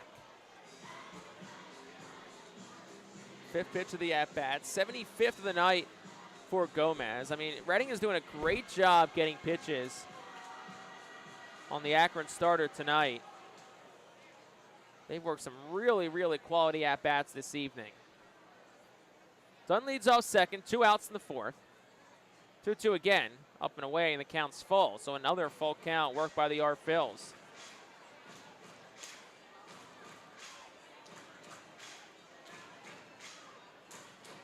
See if Bryson Ware can deliver here. And the 3-2. He swings in a broken bat, 1-hop ground ball to short. Haynell waits back on it, fields it, rifles a throw across. It's in time. And that will retire the side in the 4th. No runs, no hits. 1 man left for the Phils. We're through 4 on to the 5th. Reading leads it 3-1.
Top half of the 5th inning. 3-1 Fightin Phils are on top of the RubberDucks. And it's time for our Fightin Phils alumni report, presented tonight by Deer Country. We'll take a look at Lehigh Valley. They did lose yesterday to Buffalo, but Justin Crawford a hit and a couple of runs.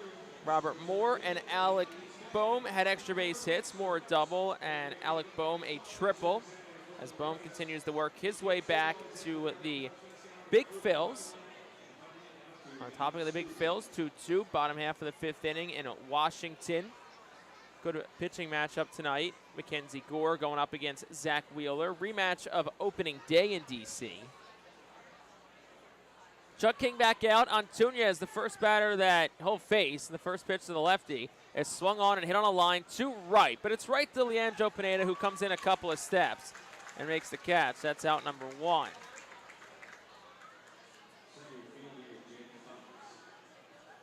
King has retired 13 of the last 14 batters he's faced. The lone blemish in that span was a solo home run that Ralphie Velasquez hit. So now Jake Fox in from the left side. And the pitch is over for a called strike. It's 0-1.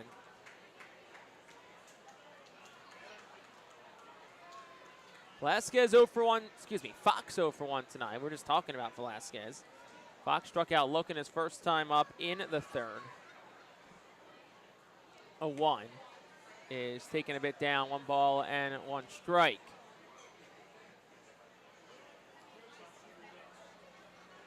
Fox in total is a 176 hitter on the year. Couple of home runs. He's driven in 23. 1-1 is swung on a line drive into right field. This one will fall for a base hit. Pineda able to cut it off in the alley to keep Fox to a single. So 1 out base runner for the RubberDucks. Their 3rd hit tonight, and that'll bring Jonah Advincula to the plate.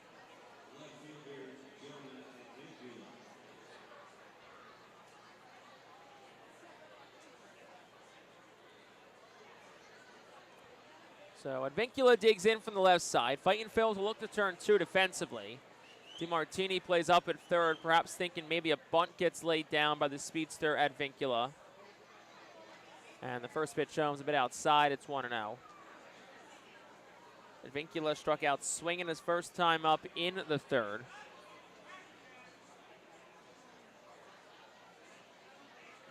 Had 3 hits a night ago, along with 3 stolen bases. 1-0 is outside, 2 balls and no strikes.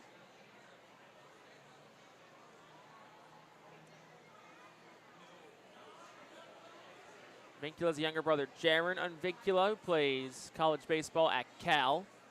So good baseball family. 2-0, swinging a foul ball straight back. It's 2-1. That's the 61st pitch of the night for Chuck King.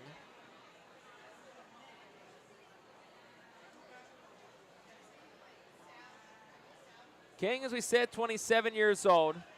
Signed with the Phillies in 2024, February of that year, just prior to the season. Really just prior to spring training. 2-1, runner goes. Pitch is a ball throw to second on 1 hop. Is a bit late. So second base stolen by Jake Fox. That's his 8th this year. And we said the pitch was a ball. It was a bit outside to the lefty bat Advincula. So it's 3 balls and 1 strike to the bat.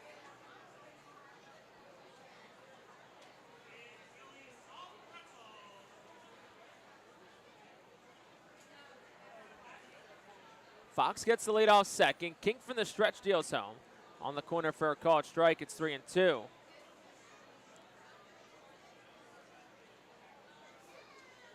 Advincula, 156 hitter this year with runners in scoring position. Does have 9 RBI, but just 5 hits in total in those situations. Counts full. It's another full count, worked by Akron. First one in a while. King checks back at Fox to 3-2. Swung on and lifted foul. It'll go out of play to the left side.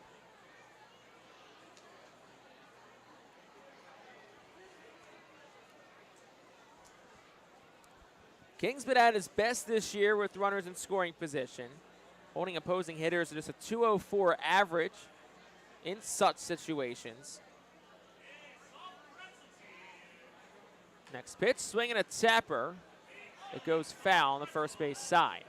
Felix Reyes for the first baseman scoops it up and flips it to the Arfeld's dugout where Will Crow will scoop it on a hop.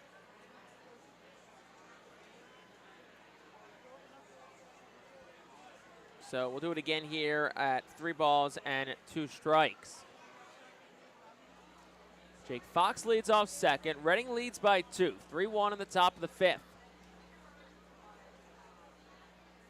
King checks, steals home. Right down the chute, that's a called strike 3. Great spot on a cutter at 85 from Chuck King. That's strikeout number 4 tonight for him. Second time at Vincula has been a strikeout victim.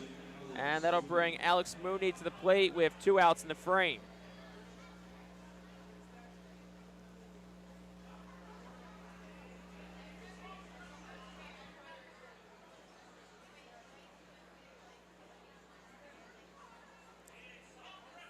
So Mooney digs in from the right side. King's first one home is taken a bit up. It's 1 ball and no strikes.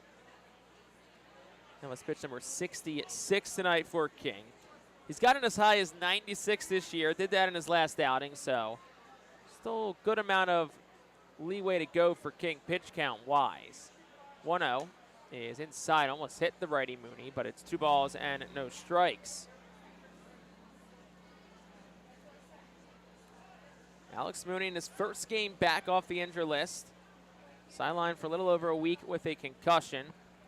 0 for 1 in tonight's ball game. Popped up to right his first time up. 2-0. And that one did hit him. I think it may have hit Mooney and Ricketts behind home plate. So King trying to go inside and take a look at the replay here. You know, they got one of those hands from Mooney. Al Padrique is out. It looks like he's out to talk to the home plate umpire tonight, Nathan Hall. My guess would be either did he offer or did the swing kind of take his hands into the path of the baseball, but whatever explanation Al Padrique got from Nathan Hall seemed to be sufficient because the manager doesn't really show much of a contestant and he heads back into the dugout.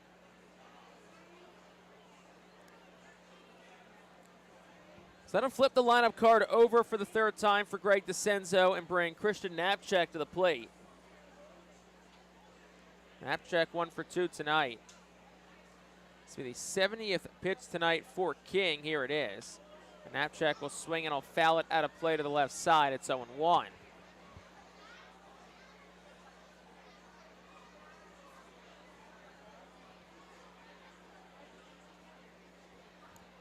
Knapczyk is single in the first. Ground out to short in the 3rd. The 0-1 is a bit low and away. 1 ball and 1 strike. First and second, the runners for the RubberDucks. 2 outs, top of the 5th. 3-1 Reading leads. Knapczyk, 2 hits in 2 at-bats this week when hitting with the runners in scoring position. Has a couple of RBI as well. 1-1. Misses a bit outside. 2 balls and 1 strike to Knapczyk.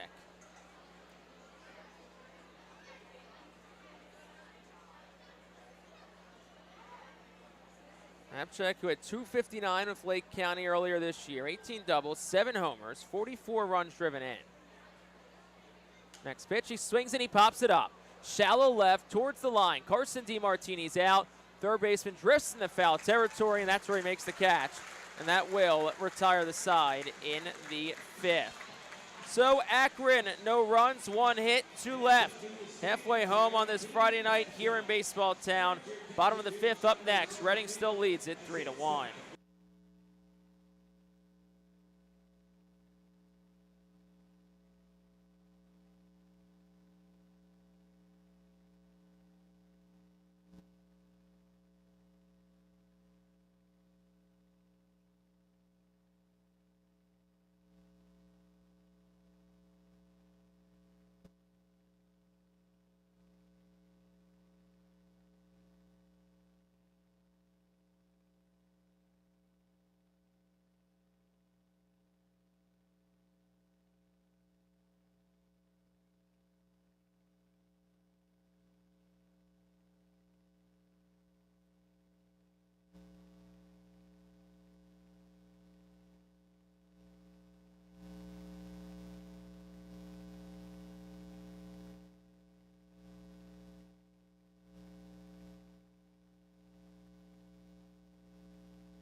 This inning is presented by Cornwall Manor, a unique and charming community nestled on a 190-acre wooded campus with many walking trails, including the Lebanon County Rail Trail.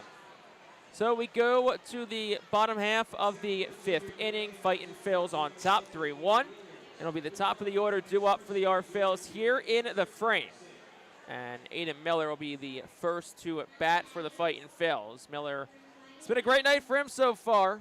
Home run, double, 2-run score, 2 runs driven in for the Phillies' number 2 overall prospect. 21-year-old digs in from the right side here. Gorman Gomez back out for inning number 5 of work. 77 pitches for him. Fires home. Miller swinging and a miss, 0-1. So if you're watching on MILB TV, you might notice Aiden Miller's looked a little different these last couple of weeks. You might have noticed maybe Sunday, July 27th, he looked vastly different. That long, flow coming out of the hat, that's gone. Buzz cut for Aiden Miller. 0-1 misses outside. It's a ball and a strike. Matt Gelba, the Athletic, who was hanging out here on Tuesday, chatted with Miller for a story that came out yesterday. And Miller on that, it was Saturday, July 26th, when Binghamton was in town. 1-1 is outside, 2-1. Aiden Miller jokingly said, if I go 0 for tonight, not have any hits, I'll shave my head. So Aiden Miller did not get any hits that night. Goes back into the clubhouse that night. 2-1 is down, 3 balls and 1 strike. And everyone's looking at him, and he's like, well, a bet's a bet. I got to do it. So Dylan Campbell, Fightin Phillies center fielder, grabbed the clippers, grabbed the razor, and went to work on Aiden Miller's head. Showed up Sunday with a buzz cut. Here's the 3-1, and that's inside ball 4. So the 58th walk of the season for Aiden Miller, most on this team, and 4th most in the Eastern League. Gets him aboard. So that's the tail behind the Aiden Miller buzz cut as Carson DiMartini comes up. So since he buzzed his hair, which would have been going into the July 27th game, Miller's .328. He's got an OPS of .940 over that stretch. First pitch to DiMartini is a strike, 0-1. So clearly, buzzed Miller, buzz cut Miller, has been a success so far. Maybe kind of a good luck charm for this team that's also played pretty well since that game. And they'll check on Miller, dives back in. And just add him kind of to the list of, Philadelphia celebrities who have embarked on buzzing their hair and it leading to success. Nick Sirianni did it after the Eagles started 2-2. And from there, the Eagles went on to win the Super Bowl. And DiMartini swings, humpback line drive, and it's going to be caught by Haynow. He tried to drop at the turn, too, but Nick Moll, the third base umpire, said, nah, you caught that. So out number 1 for Felix Reyes.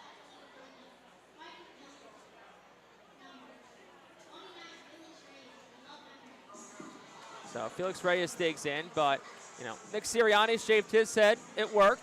I know Bryce Harper went buzz cut a couple weeks ago. He got hot from that, so looks like that buzz cut mojo is coming to Aiden Miller. That'll also bring Greg DeCenzo out for the RubberDucks. He's going to take the ball away from Gomez. That'll be the end of the night for him. So Gomez, his night's done. Alvernia University called to the bullpen for the RubberDucks. We'll be back after this with a new pitcher.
Matt Jasek, the new pitcher in for the RubberDucks out of the Alvernia University Golden Wolves bullpen.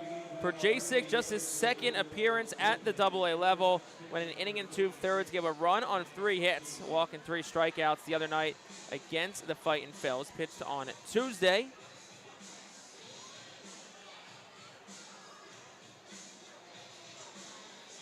So Felix Reyes, the batter for Reading, 3-hole hitter for the Phillies, who's 1 for 2 tonight, had an RBI single his last time up. 3-1 Reading leads. Aiden Miller, the runner on first. 1 out, bottom of the 5th inning.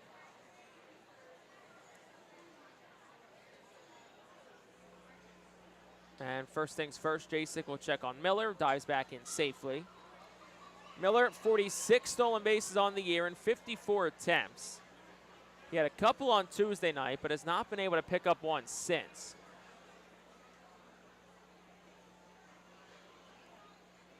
First pitch to Reyes. There goes Miller. Pitch is a strike. Throw to second is going to be late, and that's number 47 of the season for Aiden Miller.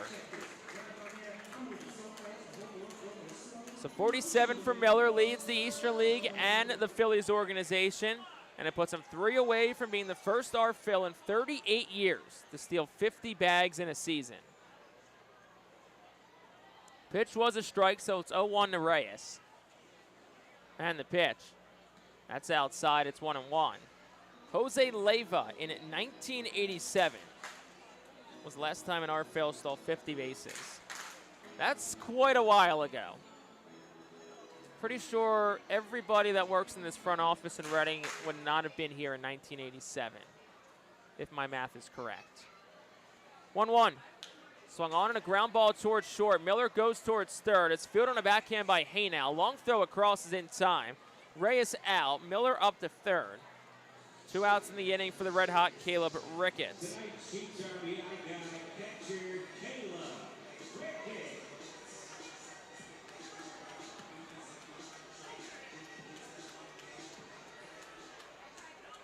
Ricketts 1 for 2 tonight. Digs in from the left side. He singled back in the third. He bats with Aiden Miller on third, so a chance to tack on another for the Phils. And the first pitch is up for a ball. It's 1-0. Gomez, 4 1/3 innings, 4 hits, 3 walks, 4 strikeouts. Currently on the hook for 3 runs, but is responsible for Aiden Miller on third. 1-0. Inside for a ball, 2-0. Ricketts, the Sheets RBI guy tonight. RBI guy always the 4th man in the Fightin Phillies lineup. If they deliver, all fans can redeem a free 4-count chicken nuggets from Sheets. 2-0. Is swung on a ground ball right side, backhanded deep in the hole. Velasquez flips to the pitcher, Jasek covering, and Ricketts is retired. So put out goes 3-1. Miller stranded on third. Reading no runs, no hits, 1 left here in the 5th. On to the 6th.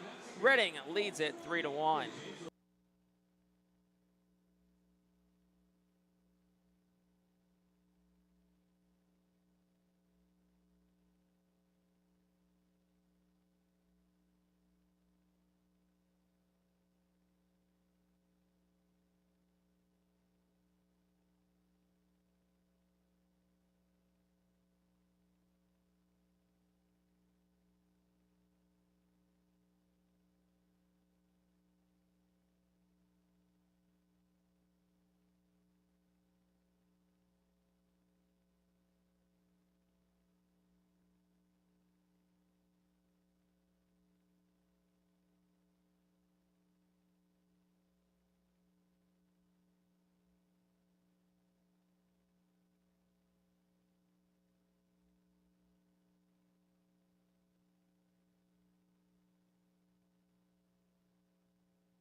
We go to the top half of the 6th inning, and established in 1928, the Manor Golf Club is one of the oldest public courses in eastern Pennsylvania, located between Philly, Lancaster, and Allentown in Sinking Spring. It offers a true test of golf on a championship-style course. Visit the Manor golfclub.com for more info. So, top half of the sixth inning, Chuck King is back out for the Phillies here in the frame. Looking to try and pick up his second consecutive quality start. 1 run, 3 hits over 5 innings so far for King. 73 pitches for the righty. He's also looking to match a season high for the 8th time with 6 innings pitched. Haynell, the batter, 2-3-4 due up for the RubberDucks in the frame. And the first pitch misses outside. It's 1-0.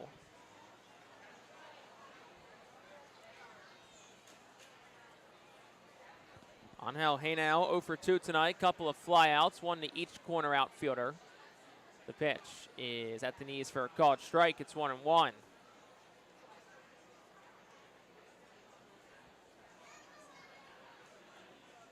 '55th double-A game for Haynell. .255 hitter on the year. The 1-1. Swinging a foul ball straight down. It's 1-2. Chuck King graduated from TCU in 2021. He played there from 17 to 21 with the Horned Frogs in the Big 12, which I think they're still in the Big 12. It's so hard to keep track of all the conference realignment nowadays. The 1-2 is swung on a humpback liner towards the middle. It's over the head of Nick Dunn in the shallow right center field for a base hit. Haynell's going to try to stretch it to a double, and he'll slide in safely to second base. And it's a leadoff double for Angel Haynell. And that'll bring Ralphie Velasquez to the plate as the tying run after he homered his last time up. First baseman Ralphie Velasquez.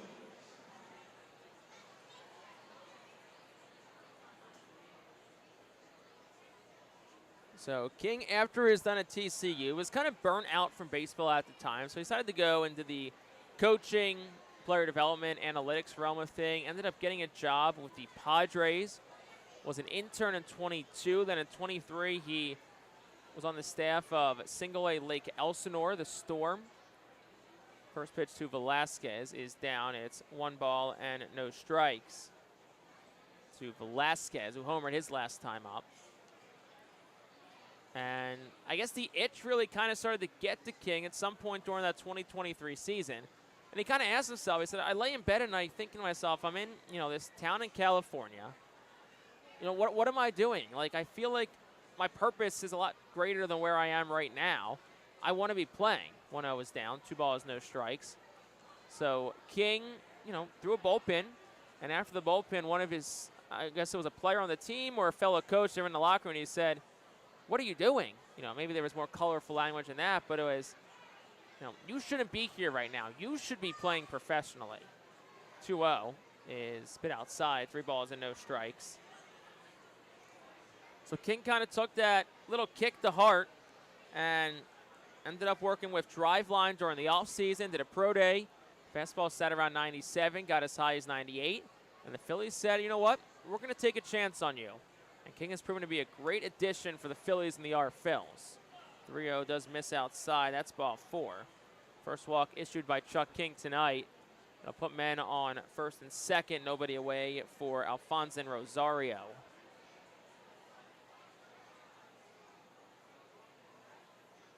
Reading does have bullpen action. Jaden Estanista is up and throwing as King is at 81 pitches. Brad Bergeson, the pitching coach, is out for Reading to talk with King.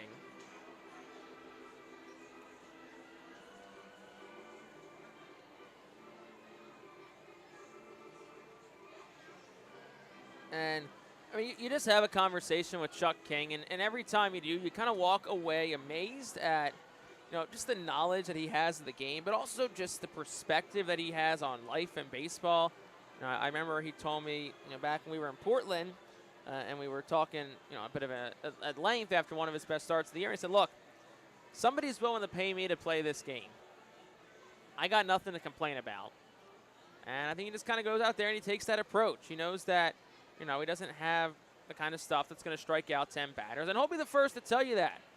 He knows he's going to give up hits, but he says, look, if I can go out there, go 5 or 6 innings, give my team a chance to win every night, I'm happy with that. And, he's in a bit of a jam here, but it's 3-1, top 6 as Alfonso Rosario digs in. First pitch home is spit outside. It's 1 ball and no strikes. Jaden Estanista throwing in the bullpen for the Fightin Phils. As Reading will look to turn 2 here. No outs still in the 6th. And next pitch is down 2-0. Some good news out of Philly. 3-run home run from Kyle Schwarber. Believe that's number 44.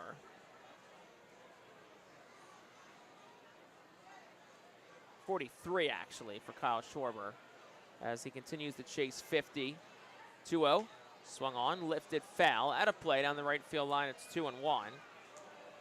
He's also chasing Ryan Howard's franchise mark, 58, from his 2006 MVP campaign.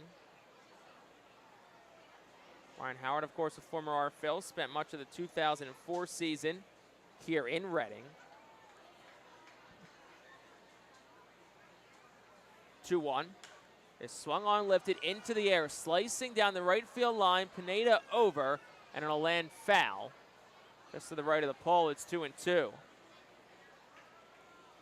The topic of Ryan Howard, finally had a chance today to watch the Jimmy Rollins documentary the Phillies put out that was narrated by Ryan Howard. Excellent, excellent job by the Phillies and their whole crew putting that together. So a little small segment on Reading as well early on in the documentary as they're kind of chronologizing. I'm not even going to try to say that word again. As they were documenting Jimmy Rollins' path upwards from being drafted in 1996 out of high school in California to eventually making it to the big leagues with the Phils. 2-2. Swing and a miss. Rosario goes down on strikes. 5th strikeout tonight for Chuck King. Comes at a big time. First out of the inning for Cameron Barstad.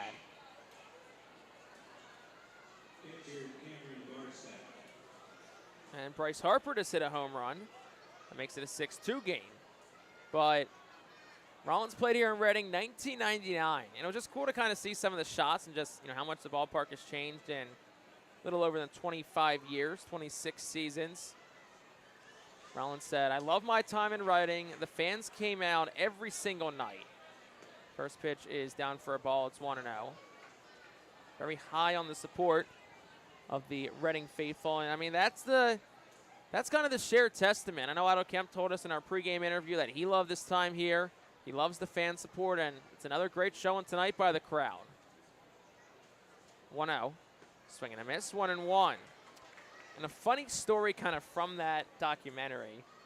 Forget the name off the top of my head, but it was whoever scouted Jimmy Rollins in 1996 out of high school.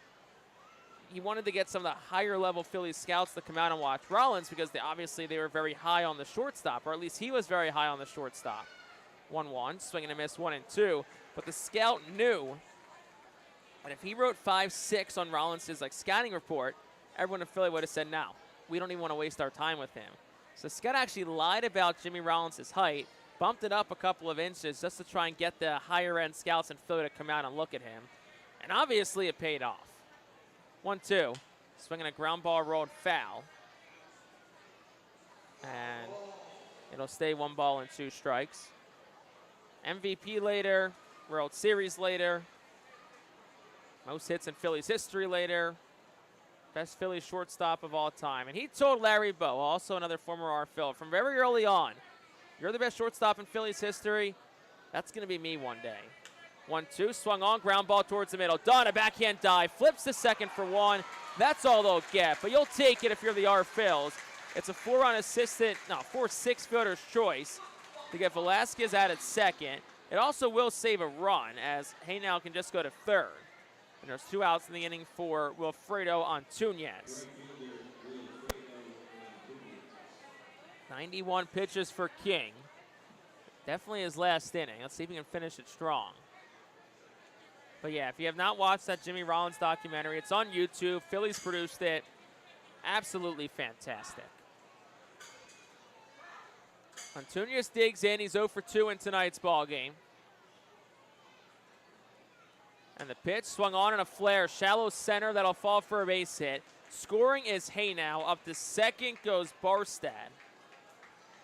So it's an RBI single for Antunes, his 6th. And it's now a 3-2 ball game. And I think that's going to be the end of the night for Chuck King. Al Patrique out. It's going to take the ball from King, but another admirable effort tonight from the right-handed pitcher. 5 2/3, currently on the hook for 2 runs. We'll step aside for a moment. We'll have more on Jaden Estanista when we come back.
Still the top half of the 6th inning. 3-2 our score. Fightin Phillies on top of the RubberDucks. But Akron is threatening. Couple of men on, 2 outs.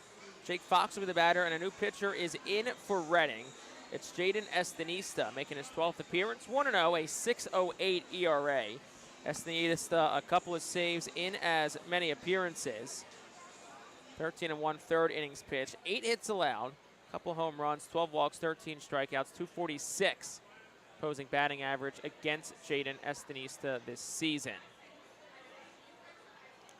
So it'll be Antunes on first, Barstad on second, 2 outs top of the 6th inning. 3-2 is our score. Fightin Phillies holding on to a 1-run lead.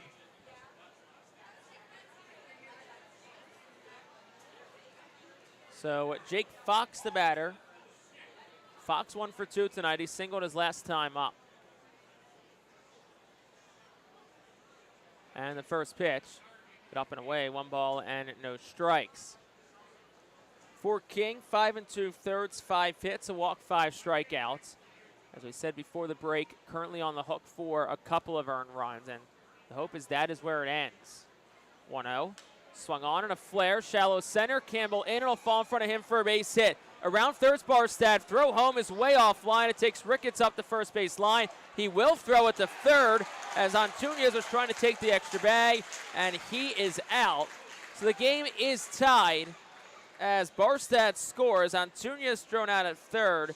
It's an RBI single for Jake Fox. Ties the game up at 3, but that does end the 6th. So in the inning, Akron does score a pair of runs. They did it on 3 hits. No errors. 1 man left.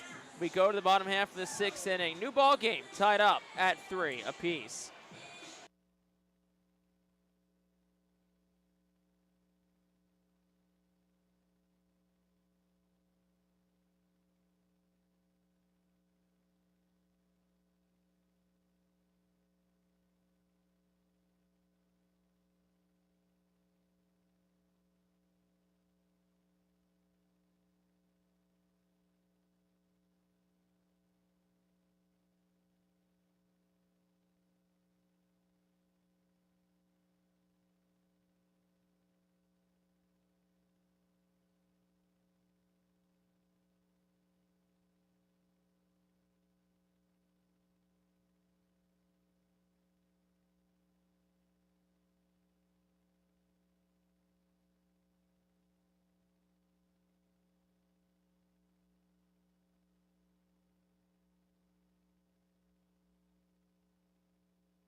Bottom half of the 6th inning means it's time for our This Day in Baseball Town History update. It's presented by Body Zone Sports and Wellness, the official workout facility of the Phils. August 5th, 2012, 13 years ago today, at Reading, the Phillies fall to Trenton 6-5, but Darren Ruff homers for the 5th straight game and the 11th time in August, giving him 29 long balls for the season. Of course, that part of that is just that historic August of 2012 for Darren Ruff, where he was coined the nickname Babe Ruff, of course, after Babe Ruth, for that historic 2012 season.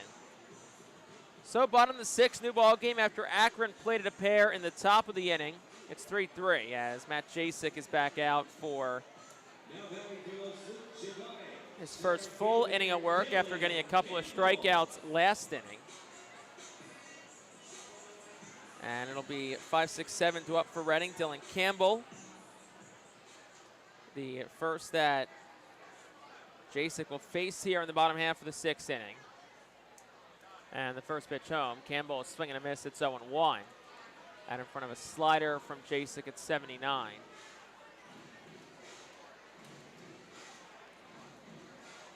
Dylan Campbell tonight 0 for 2, a fly out and a pop out.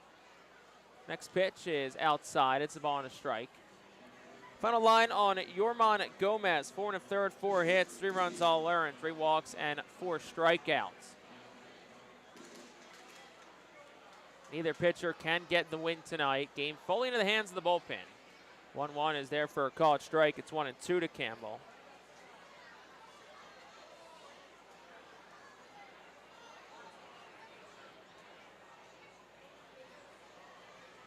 Campbell at 234. He's got 5 home runs. He's driven in 13. And next pitch outside for a ball. It's 2-2. It has began to rain, which I did not think there was rain in the forecast tonight. But apparently I was wrong. It's not too heavy, just kind of like a misting rain right now. 2-2 to Campbell. He swings and rolls one softly to short. Hay now charges, throws on the run. The first, and the speedy Campbell is out by about a step. Good play by Hay now at short. That's out number 1, and that'll bring Nick Dunn to the plate.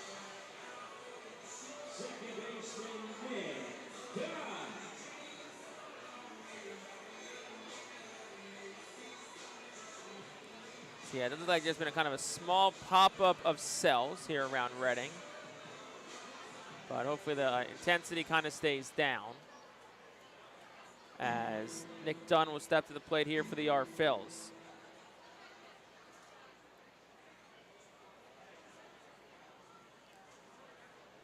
Oh for 1 tonight is Nick Dunn, along with a walk. The pitch misses a bit outside. It's 1-0. Dunn grounded out to second in the second, walked in the 4th. It's 2 times to the plate this evening. 1-0. Down the chute for a called strike. It's 1-1.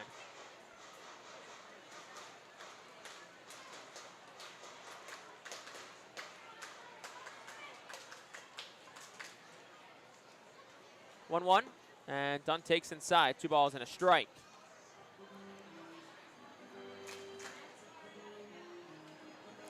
Dunn, a veteran, 28 years old. Draft pick of the Cardinals, 5th round in 2018. And the 2-1 is down the chute again for a called strike. It's 2-2.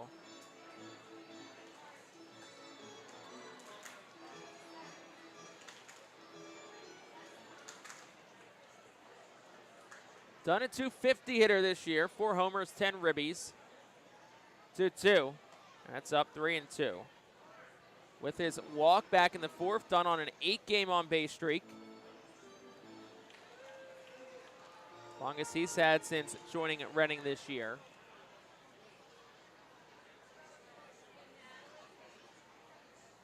Set at the letters, Jasek fires home. Dunn swings and a line drive into center field, and he'll hang up just enough for Jake Fox to make the catch. Didn't really have to move at all. And that's out number 2 for Eric Brito. Shortstop Eric Brito.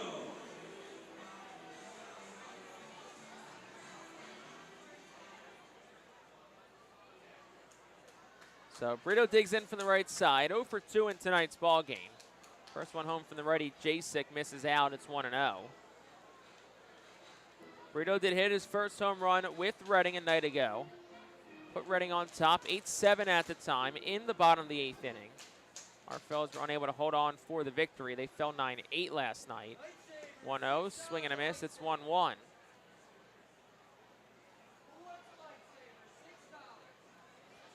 Brito, 4-game hit streak, 4-game on base streak. For the 23-year-old who swings and fouls the 1-1 straight back. It's 1-2.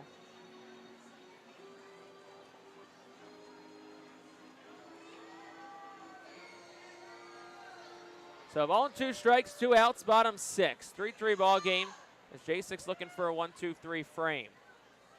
Pitcho, and Brito swings and misses. First strikeout for J6. That'll end the inning here in the 6th.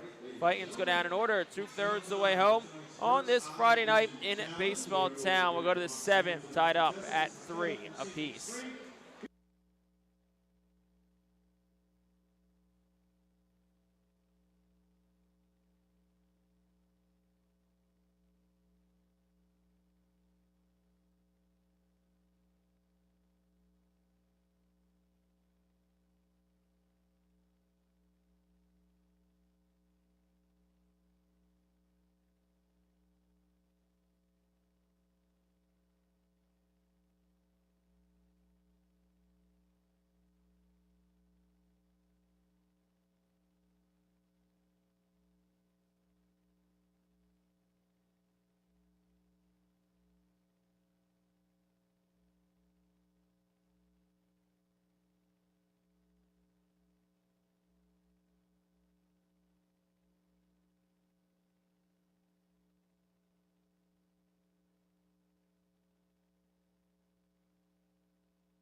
Top half of the 7th inning is presented by White Star Travel, the official group sponsor of the Reading Fightin' Phils.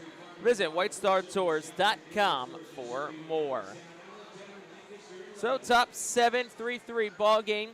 Akron will send 8-9-1 to the plate here in the frame.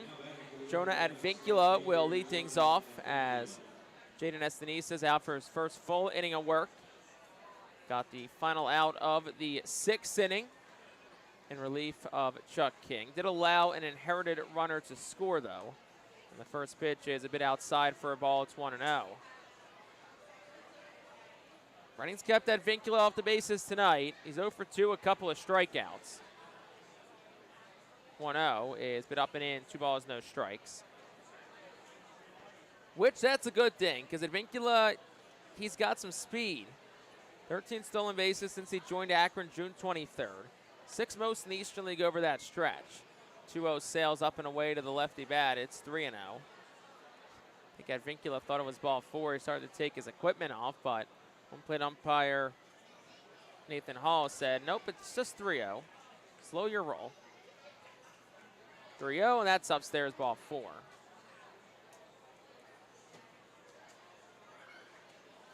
So a 4-pitch walk issued by Jaden Estanista to start this 7th inning. And that'll bring Alex Mooney to the plate.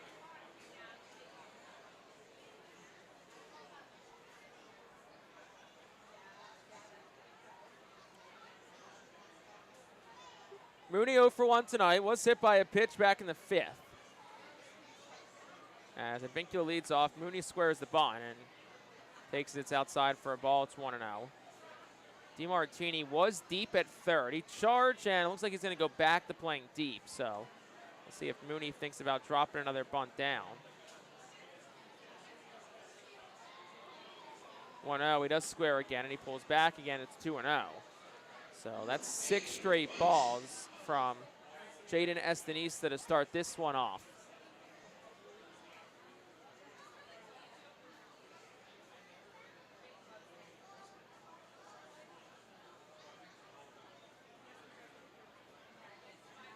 Pitch to Mooney. This time he's swinging away, and he'll take it for a strike.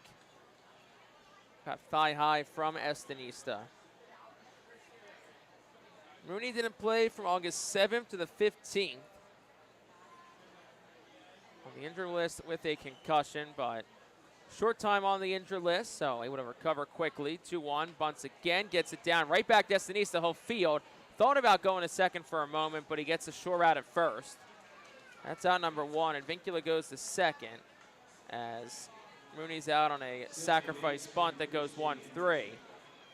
Not a great bunt either by Mooney, as it was right back to Estenisa, but at least gets the job done. And that'll flip the lineup card over for the 4th time tonight as Christian Knapczyk digs in.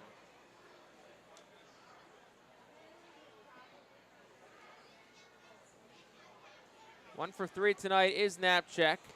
First pitch show, misses up at the letters, 1 ball and no strikes. As we've documented, Avincula's got speed. He stole 2nd and 3rd in the same sequence last night, back-to-back pitches. So Reading's got to keep an eye on that too. Here's the 1-0.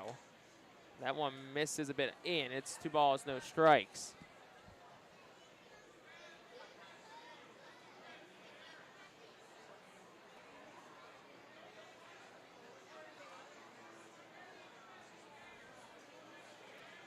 Knapczyk, a .231 hitter.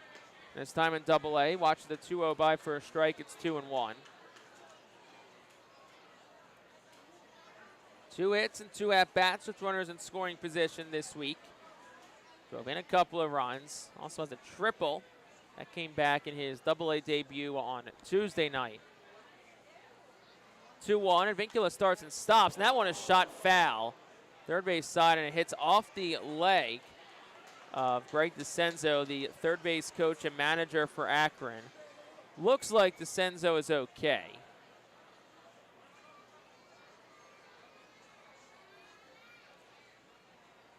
Knapczyk kind of stuck out his hand and was like, my bad. And I'm sure DeCenzo's like, not your fault, nothing you can really do there. 80 miles per hour off the bat, going right to DeCenzo. 2-2. Bounces it, 3 balls, 2 strikes. With the runner on second, DeCenzo not in the traditional third base coach's box. He's back closer to the warning track, probably about halfway down the line between third and home.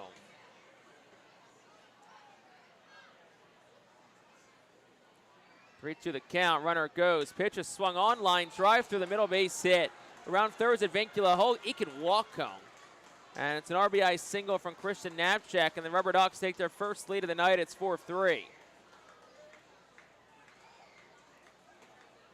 So that was a hit and run. It was executed to absolute perfection. Second hit tonight for Knapczyk. First RBI tonight, 3rd this week since joining Akron. That'll bring Angel Henao to the plate.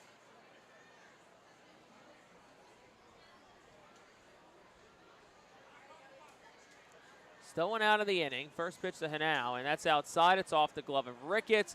Up to second will go Knapczyk, and what will presumably be a wild pitch. Excuse me, a pass ball, which would be just the 2nd of the season on Caleb Ricketts. So now all of a sudden you lose the double play opportunity with 1 out, and you put another man in scoring position. Really big part of this game right here. It is officially a pass ball too. The Fightin Phillies trying to keep the hole where it's at. And Henao swings at the 1-0 and he'll foul it out of play. It's 1-1.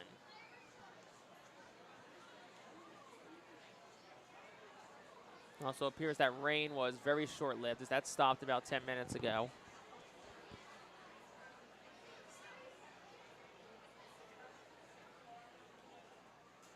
1-1. Swung on, ground ball short. Brito fields. It looks Henao back to second, fires the first, and the runner is out. And that is out number 2. And that'll bring Ralphie Velasquez to the plate. And that also will bring Al Patrique out. So it looks like Jaden Estanisa's night is done. And Al makes a point down to the bullpen. So we'll take a timeout. 4-3 our score. Alberta University call to the bullpens coming up after this.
Tristan Garnett in out of the Alverna University bullpen, making his 12th appearance since rejoining Reading about a month ago.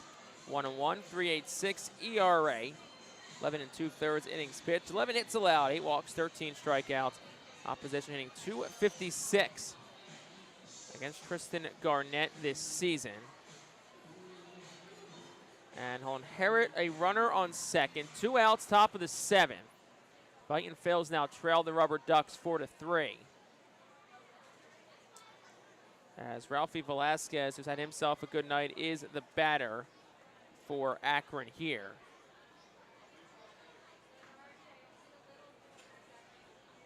So Garnett looking to retire this only batter he faces in the inning. The first pitch is there for a strike. It's 0-1. Garnett's inherited 3 this year, has not allowed any of the inherited runners to score. And he's looking to keep that trend rolling tonight.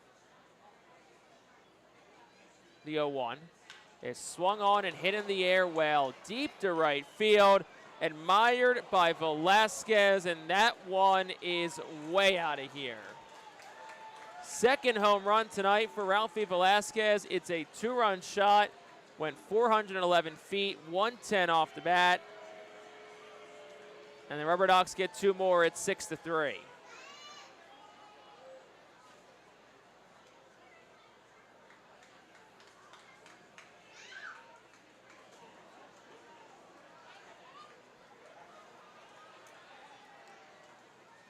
So Reading's hole has seemingly gotten a bit bigger here.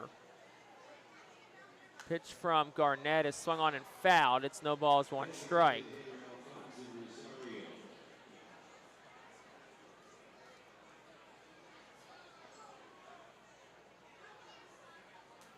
So the line closes on Estanista. We'll get you those numbers in a moment.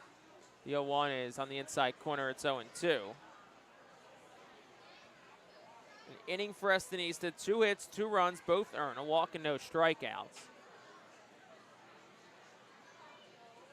The Fightin Phillies, who entered the week winning 5 straight, won their 6th straight on Tuesday. Now find themselves in danger of dropping 3 in a row. 0-2 is down, 1 ball, 2 strikes. Garnett went to a 4-seam fastball there at 91. Alfonso Rosario's hitless tonight. He's 0 for 3. A couple of flyouts and a strikeout. The 1-2 is on the inside corner. It's 2-2.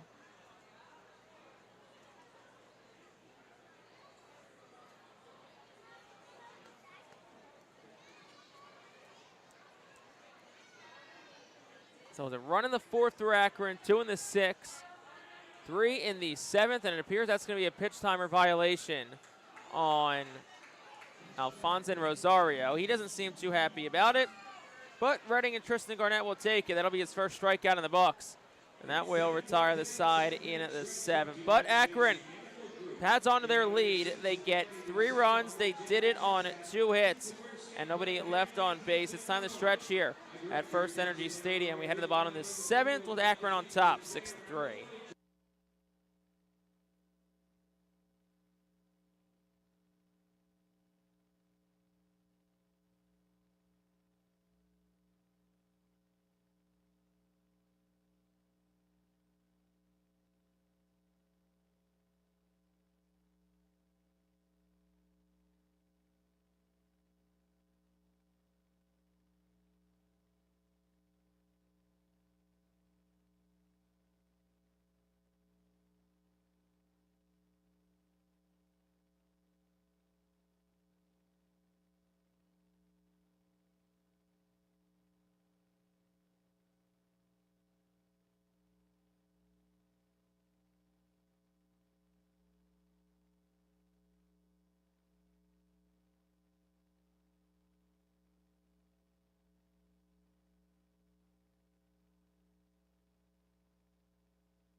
Bottom half of the 7th inning is brought to you by Swartz Culleton PC. Have you or a loved one been injured, get justice. Call Swartz Culleton today at 1-800-JUSTICE. 6-3 ball game, home half of the 7th frame. And we have a new pitcher in out of the Alvernia University bullpen for Akron. It's the righty Magnus Ellerts. 25th appearance for Ellerts, 2-0 at 3.68 ERA. 29 1/3 innings pitched, 26 walks, 47 strikeouts. Opponents hitting 183 against Magnus Ellerts this year. So Reading a hole to dig themselves out of, down by 3. Leandro Pineda leads off, 8-9-1 due up for the Phillies here in the frame. And Ellert's first pitch home. Pineda will watch it by for a strike. It's 0-1.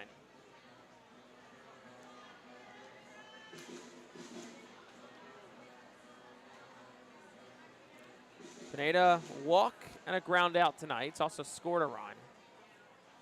The 0-1. Swing on and foul straight back. It's 0-2.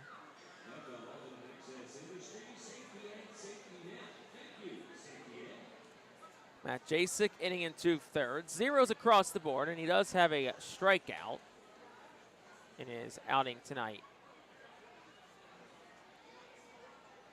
The 0-2 to Pineda. He swings, hits it in the air. It's going to slice out of play foul on the left field line, and it stays no balls, 2 strikes.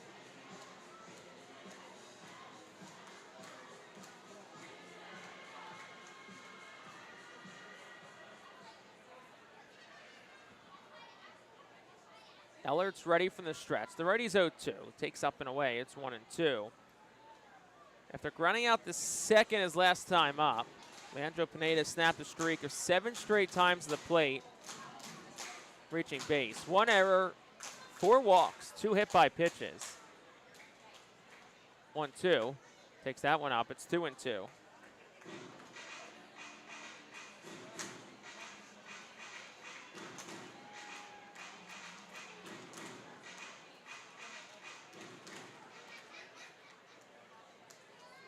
To the count, Ellerts fires to the lefty Pineda. He swings. It's a bloop shot, shallow center. In is the center fielder Fox. Will run it down and make the catch.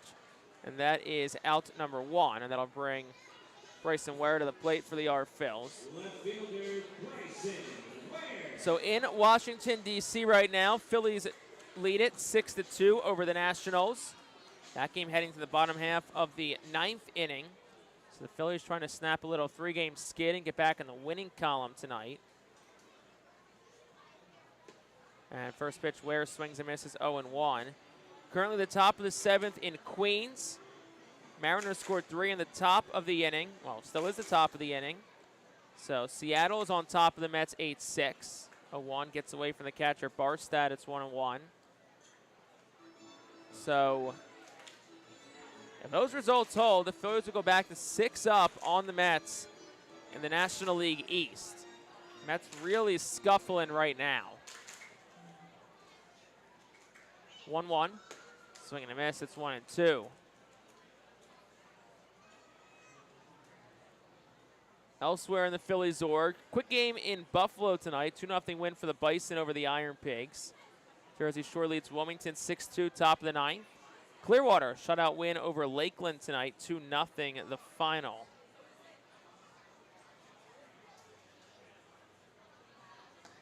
Next pitch home, Ware swinging a miss.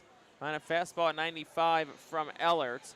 His first strikeout, 6 overall for Akron pitching tonight. And that'll bring the top of the order and Aiden Miller to the plate. There is one final in the Eastern League already. Portland a 3-2 win over Richmond. All the other games still in action, but entering the late moments of the ball games. First pitch to Aiden Miller. He takes it for a ball, 1-0. Altoona leads Richmond 5-4. End of the 8th. That's where Reading heads next week, Altoona. Erie Chesapeake knotted up at 3, middle of the 8th. Binghamton 3-1 over New Hampshire, top 7. Miller takes the next one, 2-0. And Hartford a 1-0 lead over Harrisburg over at Duncan Park.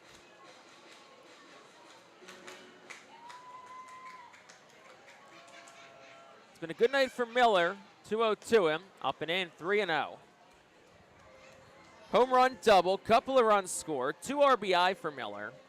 He's also walked and stole his 47th base of the year. So he's been aboard all 3 times tonight, and he's in a 3-0 count. Here's the pitch, and that's on the corner for a strike. It's 3-1. 47 stolen bases for Miller. That leads the Eastern League. Ellert's 3-1. Miller swings. He slices it in the air, right field line, into foul territory, and it'll land foul. Altunez gave it a look from right, but runs out of room.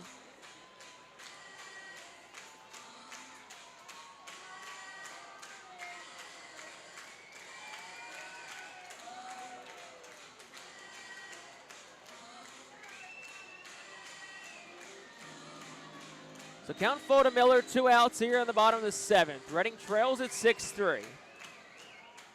Magnus Ellert sets at the belt, and the payoff pitch. Miller swings a line drive, caught by Velasquez out of midair at first, and that will retire the side. Miller struck it well, 98 off the bat, but Ralphie Velasquez was right there to take Miller's 3rd hit of the day away from him. So it's a shutdown inning for Magnus Ellert as the Phillies go down in order in the 7th. We'll head to the 8th. Akron still holding a 6-3 edge.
Top half of the 8th inning, 6-3 our score.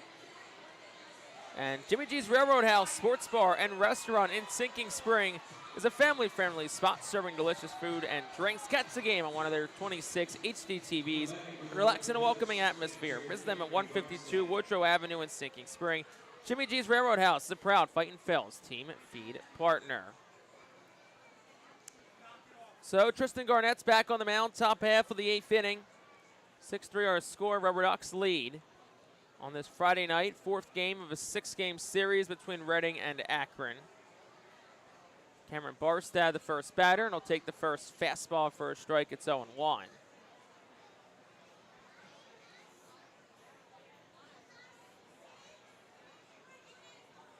5, 6, 7 due up for the RubberDucks here in the 8th. Garnett's pitch Holmes on the outside corner. It's 0-2.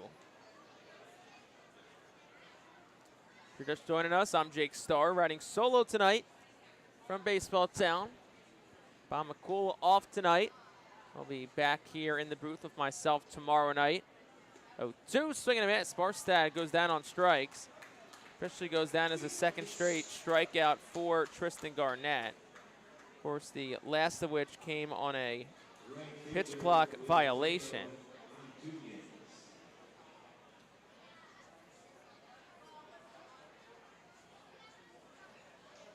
So Wilfredo Altunez will step up to the plate. And first pitch home is swung on and foul back. It's 0-1.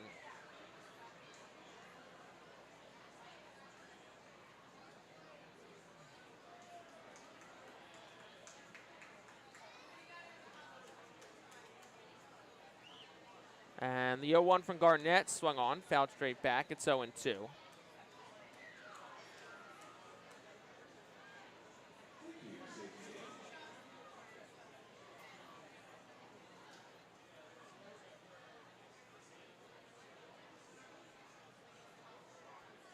1 for 3 tonight's on Tunez. Next pitch to him, he swings, line drive, right field line. Pineda lays out, cannot make the catch. It's in and out of his glove, and it rolls away from him briefly.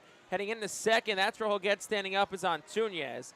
And that'll be a 1-out double for him, his 5th in 11 games. And that'll bring Jake Fox to the plate.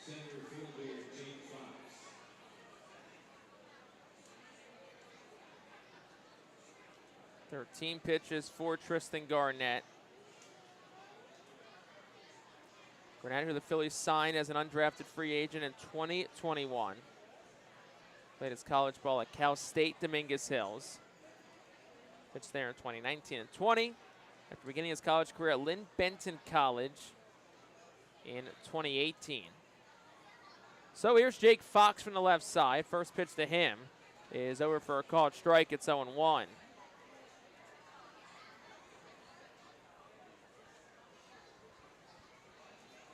Good night so far for Fox, 2 for 3, a couple of singles. Drove in a run his last time up in the 6th. And Garnett's 0-1 is down, 1 ball, 1 strike.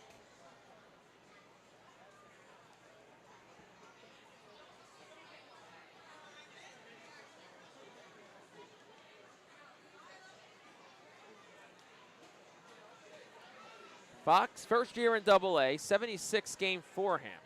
The 1-1 misses a bit inside, it's 2-1. Spent all last year with High A Lake County.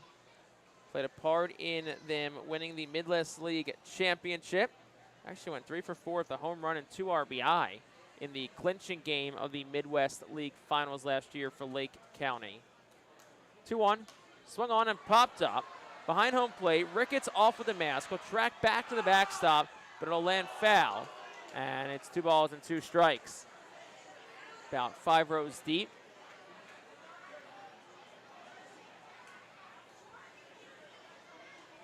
So 2-2 the count now.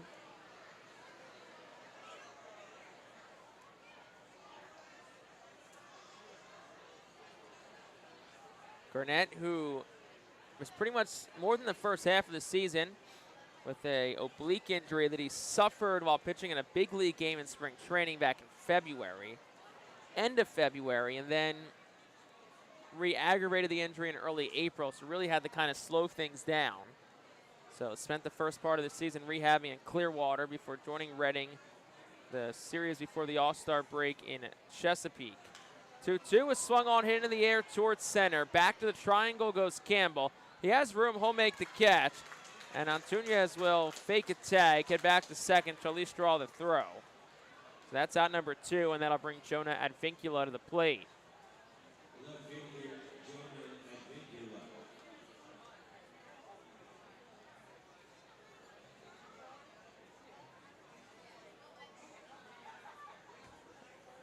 Advincula digs in from the left side. 2 outs here. 6-3 Akron leads, top of the 8th.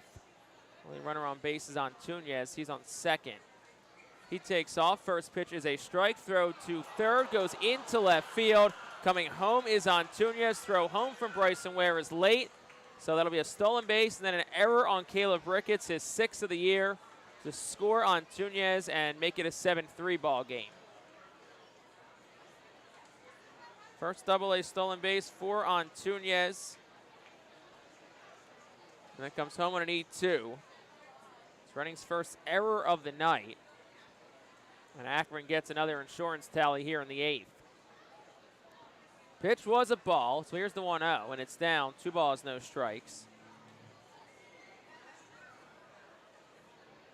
So right now that run goes down as unearned. Of course, that can change based on how the rest of this inning unfolds. If Garnett does get Advincula here, then the run will stay as unearned against the lefty.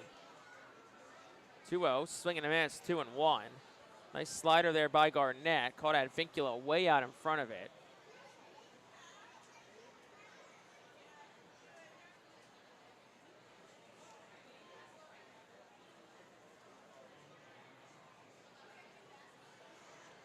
Advincula, a couple of strikeouts, a walk and a run scored in tonight's ball game. 2-1 is bounced. Garnett tried to go back to the slider. Good block that time by Caleb Ricketts. 7-3 RubberDucks on top here in the top of the 8th inning. Akron looking to win their 3rd straight game after falling Tuesday. Then victorious and come from behind fashion Wednesday and Thursday. 3-1 is swung on and popped up. Towards the middle of the infield, Dunn and Brito converge. Ball works its way back to the shortstop, Brito, who makes the catch slightly on the left side of the second base bag. So the run will be unearned for Tristan Garnett in the inning. 1 run, 1 hit. There was a costly error and nobody left on base. Right to the bottom half of the 8th inning, Fightin Phillies work to do. They trail at 7-3.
Bottom half of the 8th inning.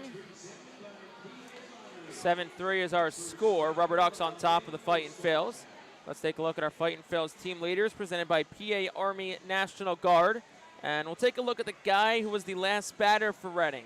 Last inning, Aiden Miller. Miller leads the team in runs with 59 now after his 2 tonight. In walks with 58 after 1 more tonight. And in stolen bases with 47.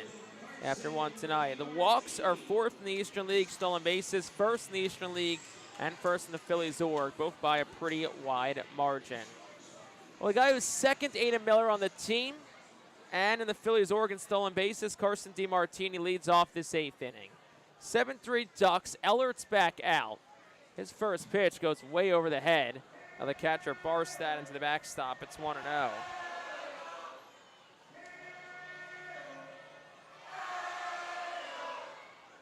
Quiet night for DiMartini. He's 0 for 3.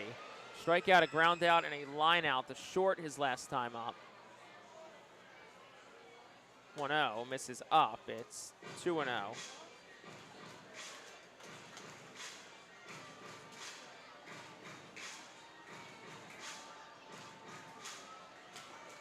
And Ellert's the righty ready. 2 balls, no strikes to pitch. That's up 3-0.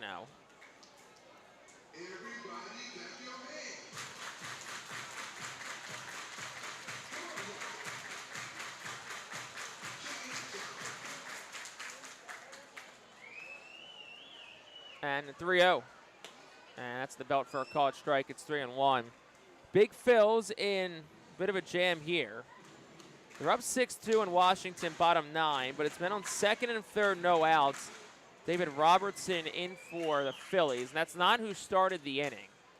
3-1, and DiMartini swings, rolls it over to first, and Olay by Velasquez underneath his glove. It skitters down the right field line. DiMartini around first. Holgate the second standing up. We'll see what they rule that. Nonetheless, DiMartini on second to lead off this inning. Velasquez has tried to really swipe it at first, and it went right under his mitt. We'll take another look at it on our MILB TV feed.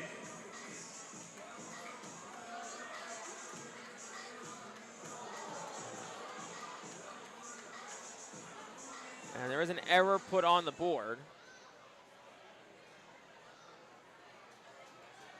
So that's going to be an error on Velasquez. That allows DiMartini to get to second. And now here's Reyes. 1 for 3 tonight, an RBI single in the 3rd. First pitch to him is put outside for a ball. It's 1-0. Pretty big bolt of lightning flashed over the stadium a couple of moments ago, which I'm sure you probably heard some oohs and ahs on the crowd mic. 1-0. Reyes swings and he pops it up. Left side of the infield. Hanal, the shortstop, makes the call, extends his arms, and will reach up and make the catch with that bright yellow arm sleeve and those bright yellow cleats.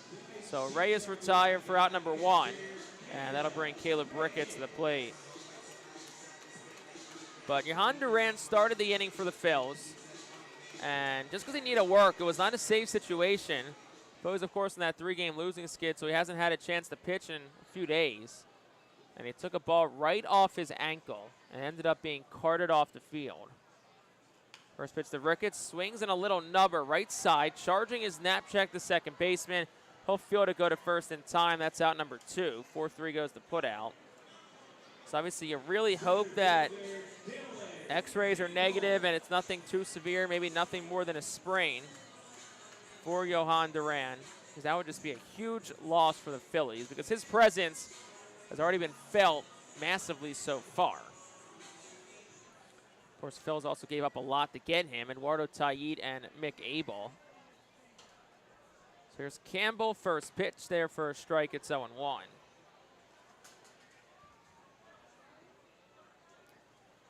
It's been a quiet night for Campbell. He's 0 for 3. He bats with DeMartini on third and 2 outs in the inning. Pitch is called strike. It's 0-2. No matter what, if DeMartini scores, the run will be unearned against Ellerts.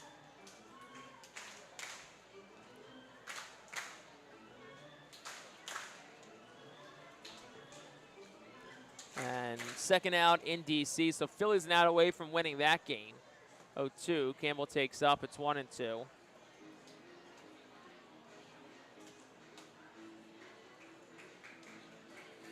RubberDucks on top, bottom of the 8th inning. Fightin Phil's offense a big hole to dig themselves out of. 7 unanswered for Akron as the 1-2 misses outside. It's 2 balls and 2 strikes. Gabriel Barbosa up and throwing in the bullpen for the Phils. So looks like he'll get the 9th inning.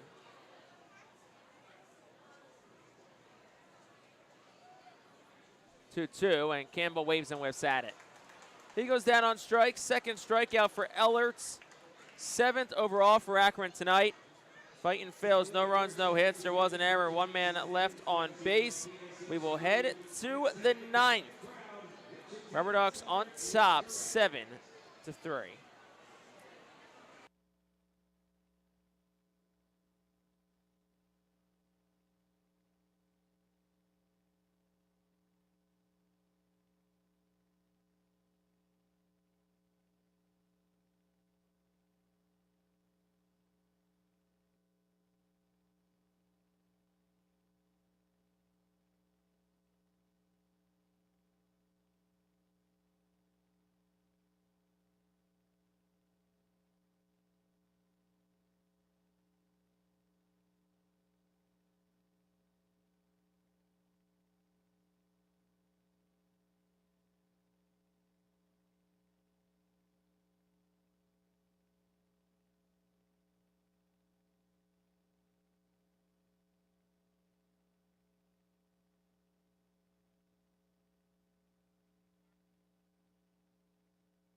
Top half of the 9th inning. Tonight's attendance at FirstEnergy Stadium, 7,533.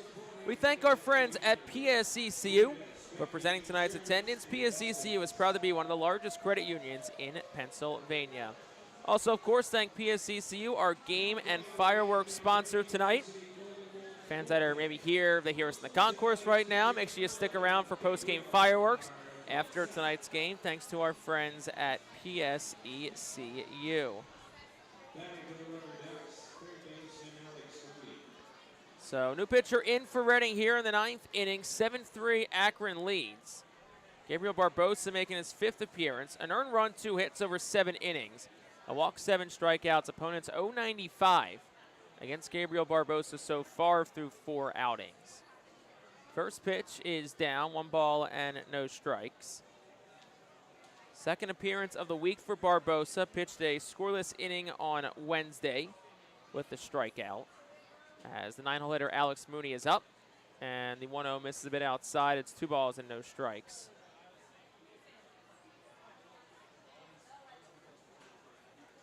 Mooney tonight's 0 for 1. He has been hit by a pitch, and he's dropped the sac bunt down. 2-0, swing and a miss, 2-1.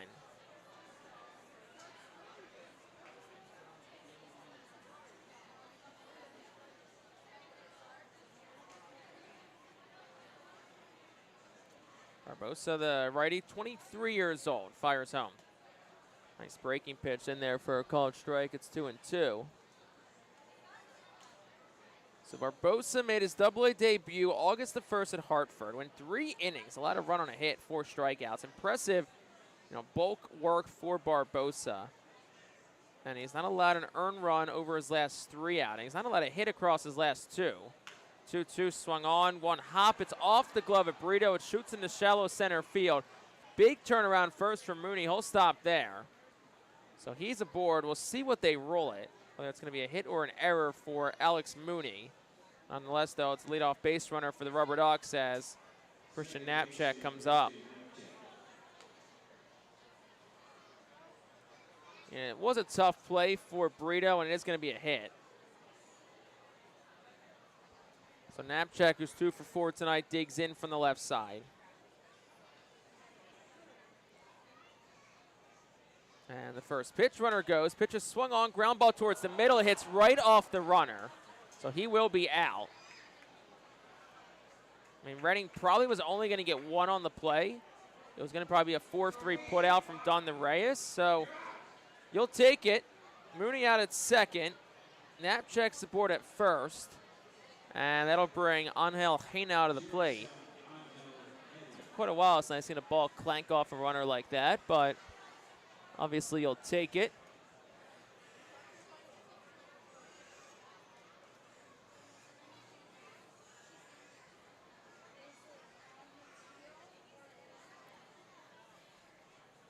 First pitch to Haynow, swings and he fouls it. It's 1-0.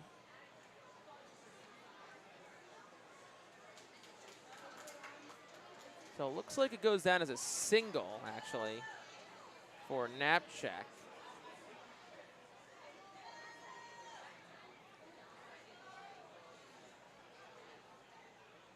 And here's the 0-1.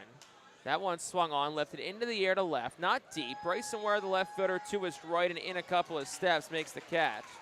And that's out number 2. And Nick Dunn does get the put out credit on that one.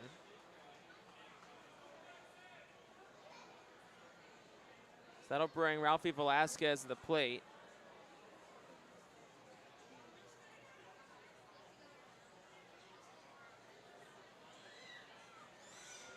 Okay, so I believe it should be a fielder's choice, unless I'm completely wrong, for Knapczyk. Right now it's in as a single. But nonetheless, though, 2 outs in the inning. Ralphie Velasquez digs in. He's had himself a banner night. Couple of home runs. One in the 4th, one in the 7th. Huge reason for this Akron offensive resurgence the back half of the game. First pitch misses down. It's 1-0.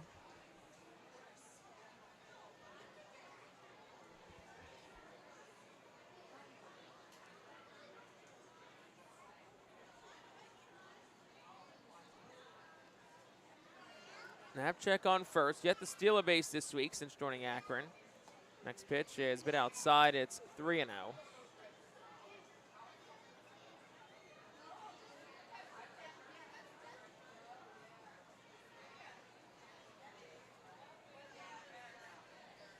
Akron does have a righty going in their bullpen. Looks like he'll get the 9th inning. Throw back to first, and Knapczyk back in.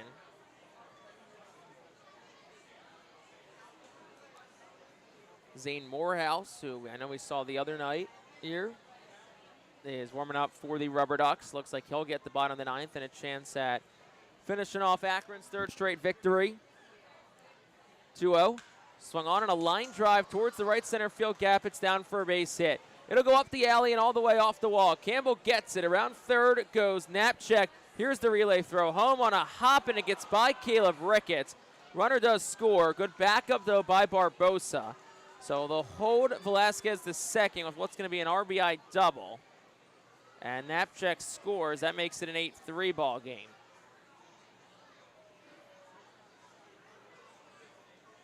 Good job, though, to Barbosa being in the right spot to prevent the runner from getting an extra base. I know those are the things that won't go in the box score, but they're the little things that get noticed.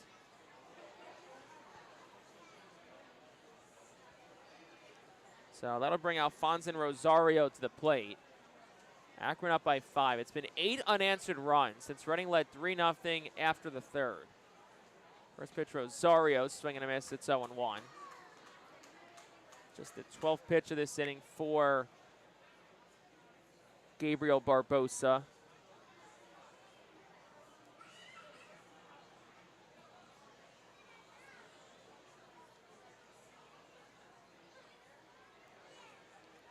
Here's the 0-1.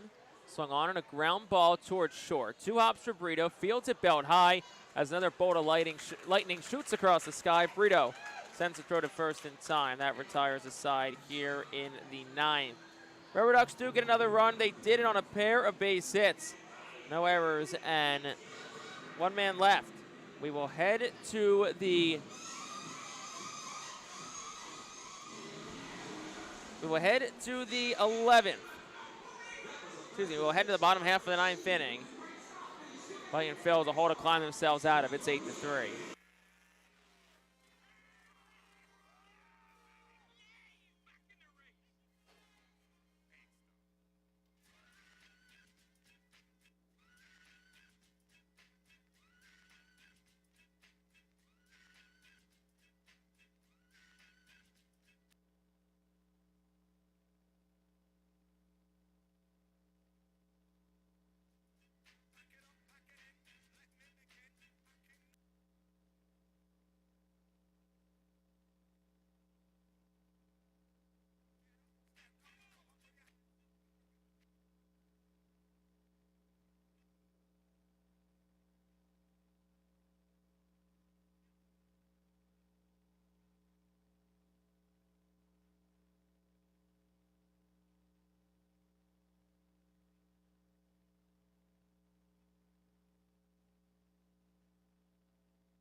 We go to the bottom half of the 9th inning. 3-0 is 8-3 is our score. 3-0 was our score a long time ago. So 8-3 is our score. RubberDucks on top of the Fightin Phillies. And it's the last chance for Reading. 3 outs remaining as they trail by 5. And his new pitcher in for Akron, it's Zane Morehouse. Zane Morehouse makes his 35th appearance. 0-5, a 5.73 ERA. He is 8 for 2 and 8 for 10 in save situations. He's finished 18 games. 37 2/3 innings pitched, 33 hits, 29 walks, 42 strikeouts, 3 homers allowed, and a 241 opponent's average against. Nick Dunn leads off for the R Phils. First pitch to him takes for a strike. It's 0-1. 6, 7, and 8 due up for Reading here in the frame, as they do trail by 5. Over the head delivery here for Morehouse, and the pitch is down into the lefty. It's 1-1. So I'm sure you can hear in our crowd mic, wind's picking up. It's blowing out towards left. It's been a pretty gusty last couple of innings here. 1-1 is down low. Dunn checks his swing. They appeal to third where Nick Moll says no swing.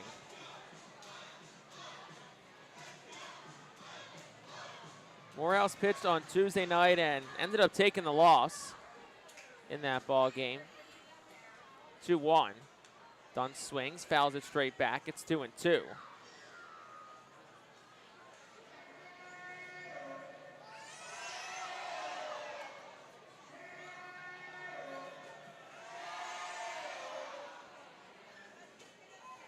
Two balls, 2 strikes to Nick Dunn, the leadoff hitter in the 9th.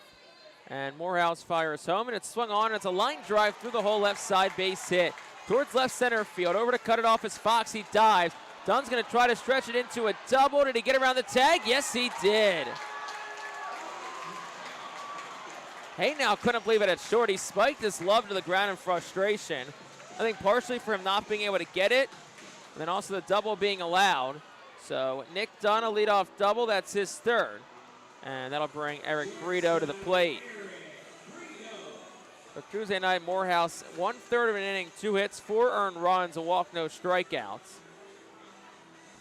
So we'll see if Reading can continue that success they had against Morehouse the other night. Brito 0 for 3, couple of strikeouts tonight, digs in from the right side.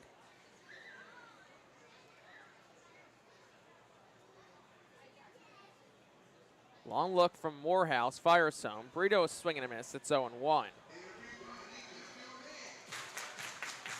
Final line on Magnus Ellerts tonight. 2 scoreless innings, no hits, no walks, couple of strikeouts. Akron bullpen once again, after struggling Tuesday, they've been locked down the rest of the week. 0-1. Brito swings, hard hit ground ball third. Mooney fields in a couple of hops, looks done back to second, fires a throw across in time, and Brito's retired for out number 1. And that'll bring Leandro Pineda to the plate.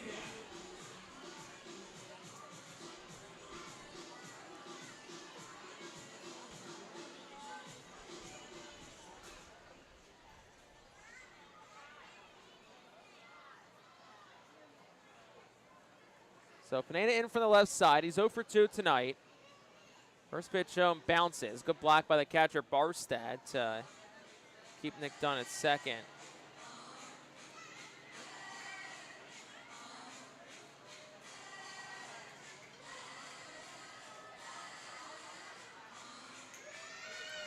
Pineda did walk, steal a base, and score a run back in the third. Reading has not scored since putting 2 up in the third. 1-0. Swinging a ground ball foul past Michael Jones in the third base coach's box. Picks off the tarp down the right field line, and Wilfredo Antunez will go and pick it up for Akron and toss it into the crowd. The crowd on hand tonight, over 7,000, 7,533 to be exact. Eagerly awaiting our post-game fireworks show that's presented by our friends at PSECU.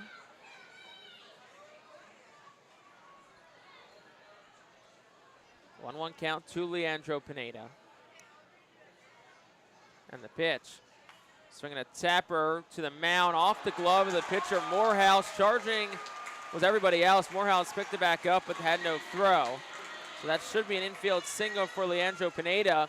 His first hit tonight, second time aboard, and that'll bring Bryson Ware to the plate.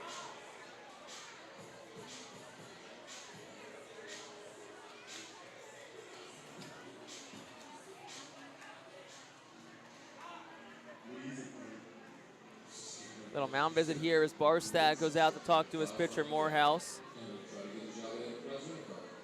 Jack Jaziak is up and throwing in the bullpen for Akron.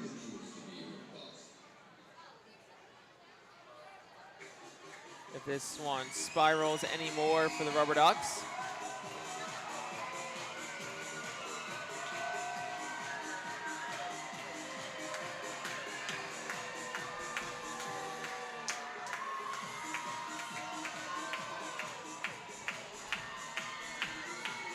So Bryson Ware digs in from the right side.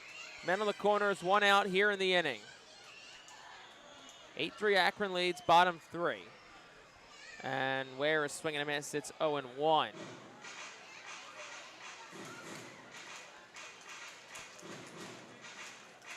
Oh for 3 tonight is Bryson Ware. Couple of strikeouts. Sandwiched around a ground out to short.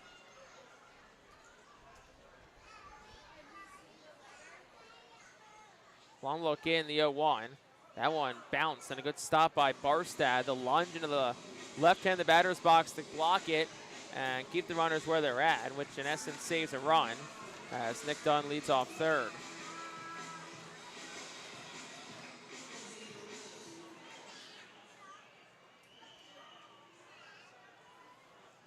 Ball and a strike here to Bryson Ware, trying to drive one in here. Pitch home. Misses up, 2-1.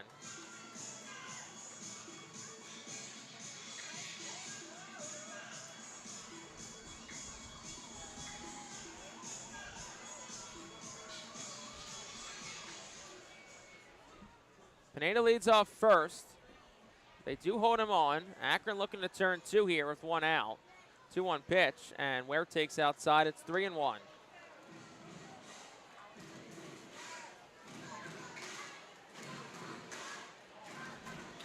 Ware looking for first hit tonight. Double-A RBI number 4. He's up 3-1 in the count.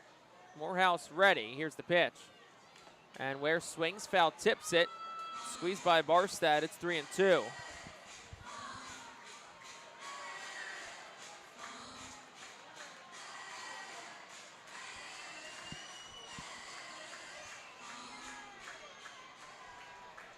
So full count now to the right-hitting Bryson Ware. Slightly open stance in the right-handed batter's box. 3-2. Swing and a miss. So Morehouse battles back and sends Ware down on strikes. What was a 6-pitch at bat. 16 pitches now for Morehouse. And that'll bring Aiden Miller to the plate. Last chance for Reading tonight. 2 outs in the 9th. They trail at 8-3. It's been a good night for Miller. He's homered and doubled. A couple of RBIs, couple of runs scored. First pitch home. Miller swinging a miss. It's 0-1. And in front of a cutter at 89 from Morehouse.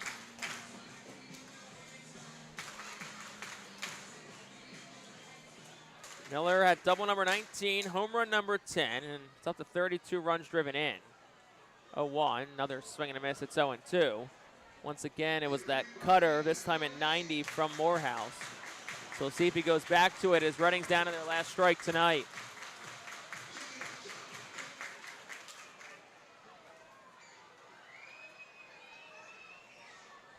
It's men on the corners, 2 outs for Reading. Aiden Miller, the batter. It's an 0-2 hole. Morehouse sets up at the belt, fires home. Miller checks his swing on a pitch down. It was another cutter just off the edge of the plate, and it goes 1 ball and 2 strikes.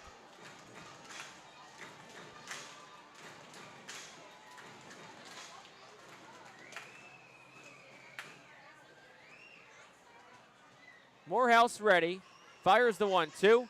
Miller swinging a ground ball, fielded by the third baseman Mooney. He'll go the short way to second.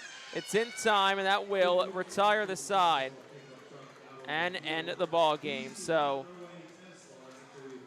5-4 goes the fielder's choice. Miller retired. That ends the bottom half of the 9th inning. And in the inning, it was no runs, 2 hits, and 2 men left for the Phils. Reading drops their 3rd straight by a final score of 8-3. We'll step aside for a moment. We'll wrap things up after this on our White Star Tours postgame show.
Welcome you in to our White Star Tours post-game show here on the Reading Fightin Phillies Radio Network. I'm Jake Starr.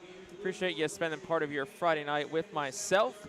Riding solo tonight as Bob McCool had the night off, but he'll be back tomorrow night for game number 5 of this series between the Fightin Phillies and the RubberDucks. So let's take a look at the final numbers from tonight's ball game.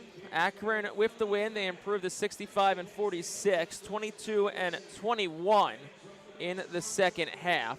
Akron 8 runs, 12 hits, 1 error, and 5 men left on base. Reading with the loss, they dropped their third in a row. They're 19-24 in the second half and 44-66 overall here in 2025.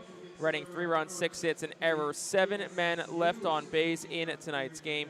Jacek gets the win, he's 2-0. Estanisa the loss, he's 1-1.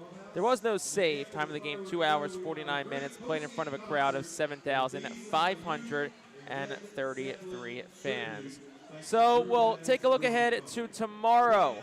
6:45 first pitch for game number 5 as the Fightins look to snap a 3-game losing streak. Gene Cabrera gets the ball for the R Phils. Dylan DeLuca gets the ball for Akron. 6:45 first pitch. Myself and Bob McCool will be on the air at 6:30 with our pregame show that'll have the second half of our interview with former Fightin Phil and current Philly Otto Kemp. So that'll do it tonight here from FirstEnergy Stadium. Of course, as always, a big shout out to our entire production team for their work on the MILB TV side of things. And I'm Jake Starr saying so long from FirstEnergy Stadium on this Friday night. Fightin Phillies fall 8-3. We'll talk to you tomorrow night on the air at 6:30 for our pregame show right here on the Fightin Phillies Radio Network. Have a great rest of your Friday night.